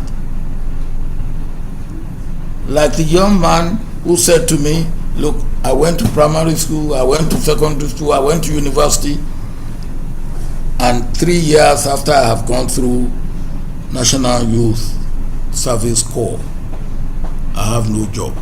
And then what do you expect me to do? So he went into breaking pipeline. If you say it's in the pipe, it's in the pipeline, let's see what is in the pipeline. I think that issue of nation building is something that is should. That I don't accept this idea of we are geographical contraption and all that. Which country is not? Which country is not? So some of your critics say occasionally you get angry. Occasionally you get angry. I get angry when I see things that should make me angry, and my own Bible teaches me, be angry, but don't let your anger go to the night with you. If you cannot be angry, you cannot do good. You must be angry with what is evil. So Toyin, if you are not angry, then you will take everything and live with it. Yeah. The bad, the good, the bad, and the ugly. Yeah. Of course, I am angry when I should be angry, but my anger doesn't go. I never show. I am angry with love. Let me put it that way. So in that anger, why will you accept to go to somebody's birthday and abuse him? Where? Ayoshi's birthday. I didn't abuse him. So what happened? No, these are personal matters. Let's not. No. Toyin, come on. Don't bear me. Now that will make me angry with you. Okay. Sorry about it. Sorry. Come on, Faith. A man came to me. Mr. President, please, let's come back to the issue as we try. Well, let's come to issue. Toyin, you are becoming frivolous now. Sorry. Yeah. Okay, sorry, sir. I think just in addition to what you were saying about children being out of school, yeah. I think the other very serious challenge that is a moral indictment on us is that, well, as long as the state is unable to make it easy for children to be in school, right now as we are speaking, there are children who are not in school. They are in the hand, they are in captivity, and as children as young as 4 years old. So what incentive would you have for any child to want to go to school? If the school and by extension the state service is not safe. So I think these are some of the very serious underlining factors that we need to pay attention to, because many of us who went to school will recall that it was despite those of us who had to trek, but you knew what it was to be in school, the amount of joy, the amount of friendship and so. But right now, the schools by definition and what they look like, right up to the even the highest level, don't necessarily create the necessary incentive, to enable people to feel safe about going to school, or parents sending their children to school. This is an enormous problem. So it's not so much even about those graduating and not finding jobs. Is that even to go to the school it's becoming such a hazardous exercise. Well, that brings us to the issue of security, isn't it? Yes. Yes. Okay. That brings us to the issue of security. And I didn't catch some of the things you said about it because I was offline. But I have said a little bit about security.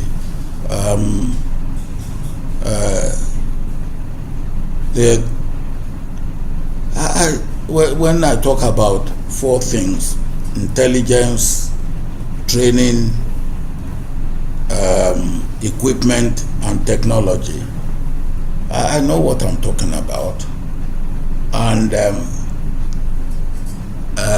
of course, then when you get all this right, you must also get the attitude right, that you really genuinely want to fight security. I have also always maintained that in fighting security, there will be an element of carrot and stick. And we have mentioned it. Now, if we do not give our children education, then they are liable to become a problem in future. But in trying to give our children education, security become an issue. So if we don't deal with the issue of security, we are compounding the problem, because those children that do not go to school when they should go to school will become a liability and a greater problem of security for us in their teens and their adult years. Let me plead to two distinguished panelists to let us give members of the audience the opportunity. Sure. So, members of the audience, please do not make long comments. Restrict yourself to specific questions. Please. Okay. We have 13 people. Let me apologize ahead of time. If you are not able to take the 13 people, please forgive me. Monte McMurchie, if I do not pronounce your name very well, forgive me. Monte McMurchie. Monte McMurchie. Greetings from Toronto, Canada. Can we see you, please? Let's see you.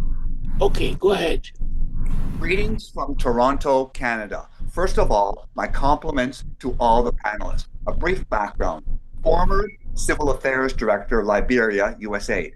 Former advisor with UNMIL on electoral and civil affairs. Extensive experience in various post-conflict countries, and now 10 years in Democratic Republic of Congo, where I'm involved in teaching les droits administratifs publics avec l'éthique. And my issue concern, and to Mr. President, I respect what you're saying, and to Professor Kingsley, your insights and your knowledge, and you would have made an excellent president. And that is life. But thank you, sir. The cardinal being personal security is the sine qua non of the state, not the nation. And there's a qualitative difference between nation and state. Nigeria, as with many other African states, is a Western contrivance, and we in the West are responsible for all the flaws that are besetting Africa. The intellectual horsepower of African peoples is not in question. Sadly, they have been addressed by crass commercialization of politicians. Rarely have I seen a politician in Africa who's impoverished. It's migrating now to the United States. And my simple question posing, why can you not strive long term and speak truth to power and say we are flawed, that you are elected in service to the people and to the church? The one author that I have respect for, Chinua Achebe, whom I've had the privilege of meeting years ago when he was in the States, he nailed it in Things Fall Apart. How the Western, primarily the missionaries, the do-gooders, they took away all the best what was in Upper Nigeria in terms of tribal history, respect for the elders, tradition, that you could govern yourselves most excellent. We in the West have mucked things up. How can you speak now to ameliorate, to bring up, let's say, Nigeria, which is a combustive issue, because Nigeria is the most populous nation, wealthy beyond dreams, slowly running out of billions which have been squandered, and what is going to happen when the billions are no longer able? And then in the northeastern part with the Muslim, we need to have a secular state. So my question to all three of you is how can you inspire the people to say, these are my brothers and sisters, regardless of where we are, whether it's in Biafra, whether we are Ibu, whether we're up north or east or south. And to all of you, I say thank you and I wish you Godspeed. Well, I when you say to three of them, it must be to Toyin, Bishop Kuka, and Kingsley. Well, you try to answer his question. Thank you. But my suggestion is that you can write down the questions. We can't do it one-on-one. Professor Bill Indy, President of West African Writers, Professor Bill Indy. Thank you very much, Professor. Where are you calling from? Yes, I am calling from Tuskegee, Alabama, the seat of the Pan-African movement, or the birthplace of Pan-Africanism, so to say. And I would like to thank the panelists and Your Excellency. I want to applaud all what you've been doing. I can still remember as a young teenager in 1976, when you took over from Murtala Mohammed, you made us dream. And that dream, I think you've not stopped making many people dream. And it culminates with what I, as a writer and president of the Pan-African Writers Association, I think the presidential library concept, which is a concept that allows for the perpetuation of national, institutional, and cultural memory. That is a laudable thing. I don't know, words will not be enough. But my plea, I have a plea for Your Excellency, because one of the greatest sons of Nigeria, a celebrated writer, was killed. And I think, as a writer, I'm advocating for a posthumous pardon for this writer. He did a lot for the writing community and the preservation of cultural and national memory, legating land for the Nigerian Writers Association. I know many people might be wondering who I'm referring to. This is Mama Jia Vatsa. I think in the realm of writing, he did a lot, and for writers, he did a lot. He is a voice, even dead. I think we have the mandate as the living I'm Thank not you. going to ask Your Excellency, why didn't you do it when you were president? But I'm asking Your Excellency, could you support my voice? I'm voicing it publicly for the first time that somebody like Vatsa be pardoned posthumously. Thank you. Thank you. John Well, Onyeku. please Okay. let me answer that. Okay, sir. Go ahead. You see, the problem we have here is well, you zeroed in on Mama Vafsa, who was a very wonderful colleague of mine. In fact, he was in charge of the brigade that guarded the my residence, the in Dodon Barracks, and a fantastic man. But then, if you are going to talk of Mama Vafsa, what of the man from Ogoni? Bishop Kuka, what is his name? Tarawiwa, is it? Sarowiwa. Yeah, you cannot. Yeah, but I think the last presidential pardon They actually. pardoned them. Yeah. Yeah, they pardoned him. I think Vasa too. Yes. Okay, well, if he's pardoned, then there's no reason why, as you rightly said, appeal should not be made for Mama Vasa to be pardoned. Yeah. I will agree with you. If Sarowiwa has been pardoned, who deserves to be pardoned? I believe that Mama Vasa was pardoned, sir. Oh, was he? He was pardoned already. Yes, I think so. I wouldn't know. Thank you very much. But you hear that pardon might have Mama Vasa might have been pardoned already, and but the point you made is very well. Yes, he was pardoned. He was pardoned. Okay, all right. Ime Ekpo. Okay. Ime Ekpo, please. Where are you calling from? Good afternoon, everybody. My name is Ime Ekpo, and I am calling from New York. I am currently a student of African Studies at Columbia University and also a cultural journalist, films, Hollywood, and entertainment. I asked this question as a daughter of Akwa Ibom State, specifically, Your Excellency. I'm not hearing you. If anybody hears her, you better tell me if the question is directed to me. But go ahead. Yes, Your Excellency. Throughout your military and civilian leadership, many minority communities, particularly in the Middle Belt, the Niger Delta, and the Southeast, have argued that successful Nigerian governments fail to meaningfully address their political marginalization, resource exploitation, and security vulnerability.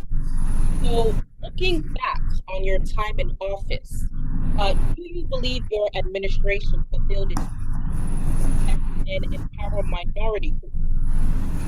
Thank you, sir. Our question is, to what extent has been the treatment of minorities in Nigeria? Kingsley Obaji.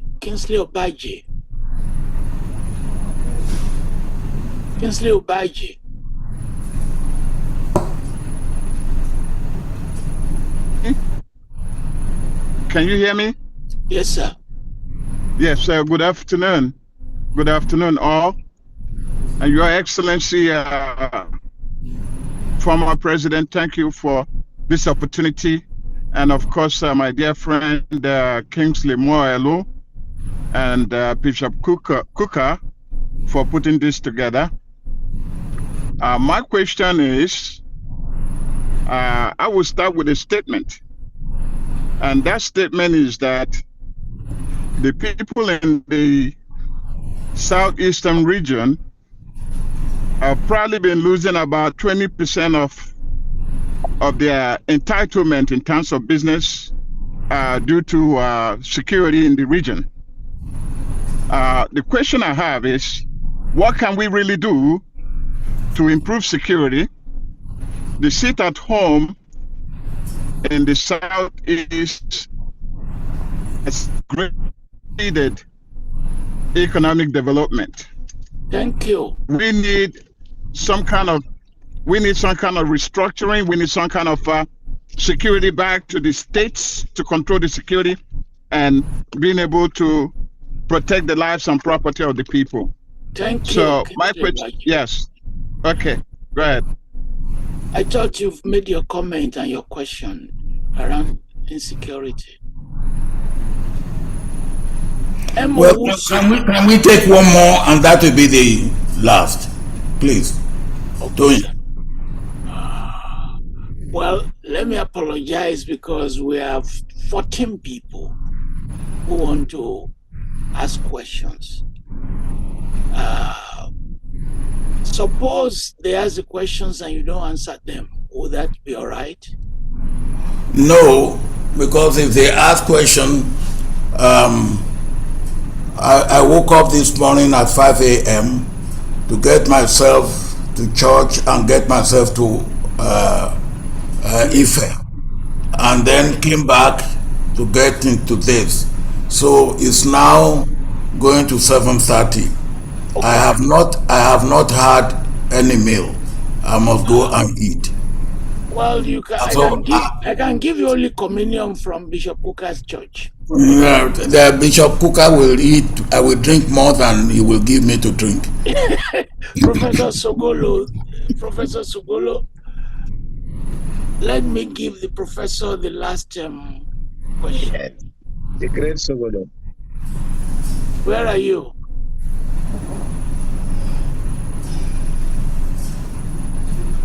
Thank you very much. I hope you are hearing me. Very well, sir. Okay, yeah. I want to congratulate the panel for this very entertaining. It's entertaining intellectually.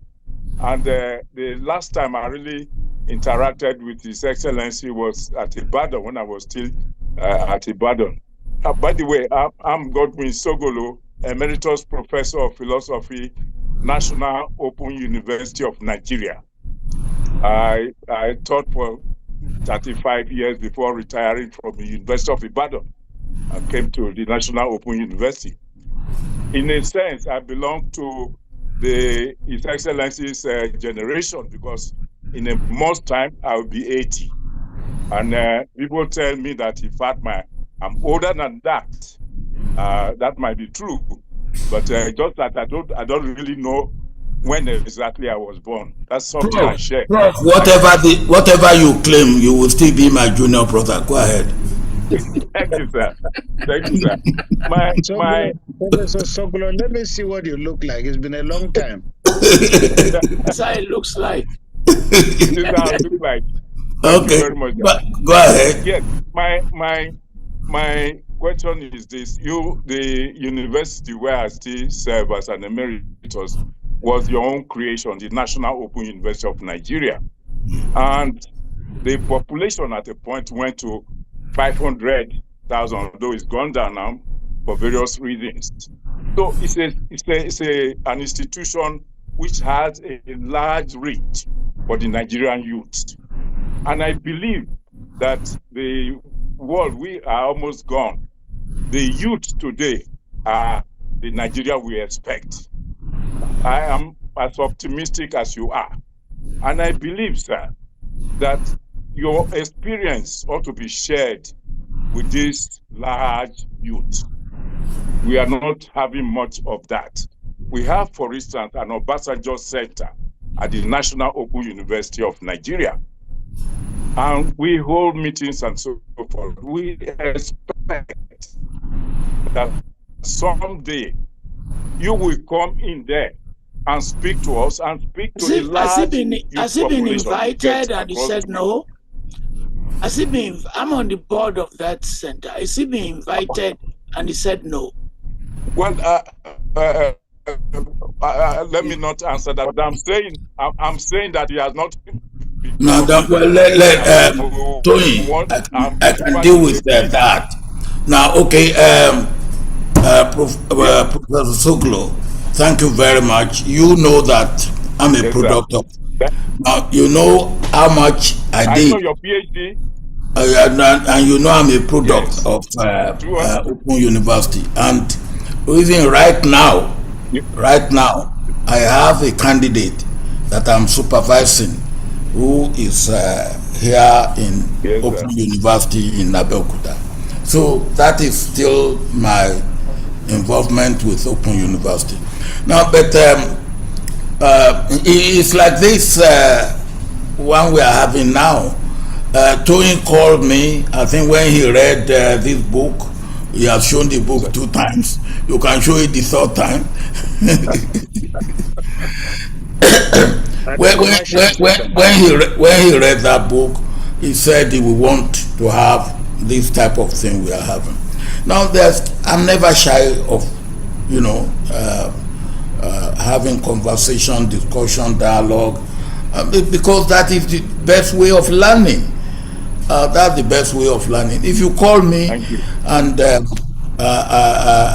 have nothing, I will come. As I said, Bishop Kuka invited me to Sokoto. I was there, even though he didn't give me good food to eat. But that's another one. Thank you very much, sir. Thank you very much. I will invite you. Okay. Now, but let me talk about security in the southeast and that type of thing. You see, that's also where we get it wrong. We have issue of security nationally. So don't, when you take it southeast, southwest, northeast, we have issue of security nationally, and let us appeal to our government to say, look, this is a national issue, and please help us and do the right thing. Or, like I said, if our government is incapable, let us ask the international community. We are part and parcel of global community, and there's nothing wrong in that. The global community have interest in our existence and peaceful existence.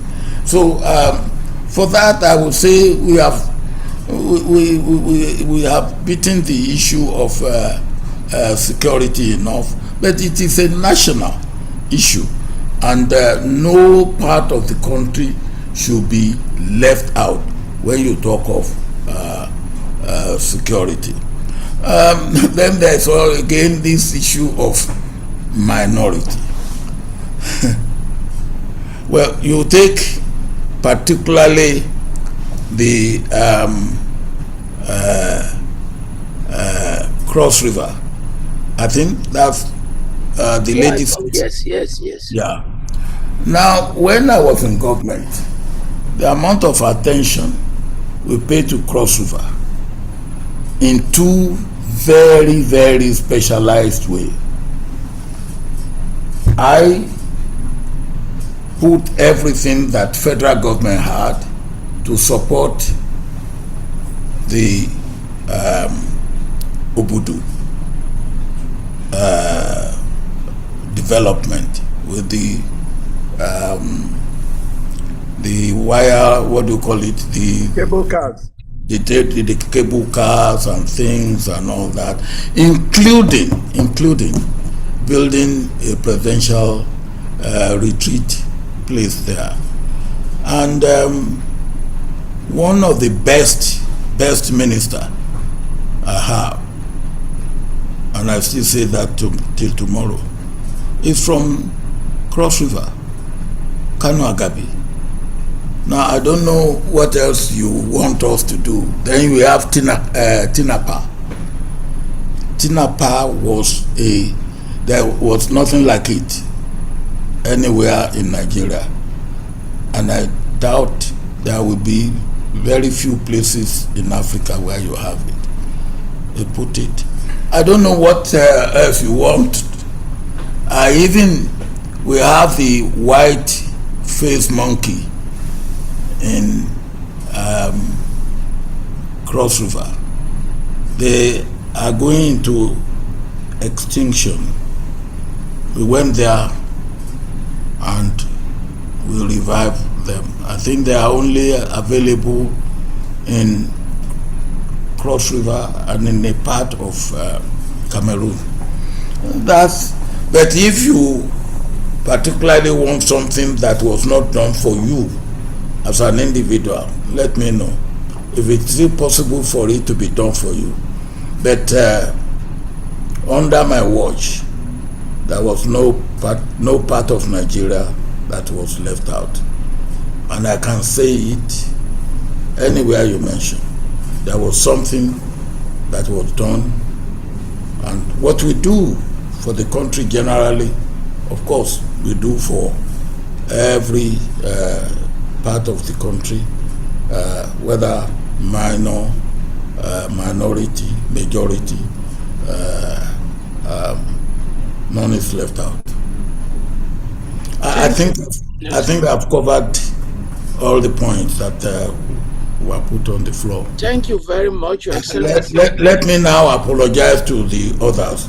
That if anybody has something that he will want me to deal with, Toyin, let them send it to you. Okay, I'll forward it to you. I will deal with it. Okay. And then you can send my answer or my response or my reply to them. That you have to be kind to me and let me go and have something to eat.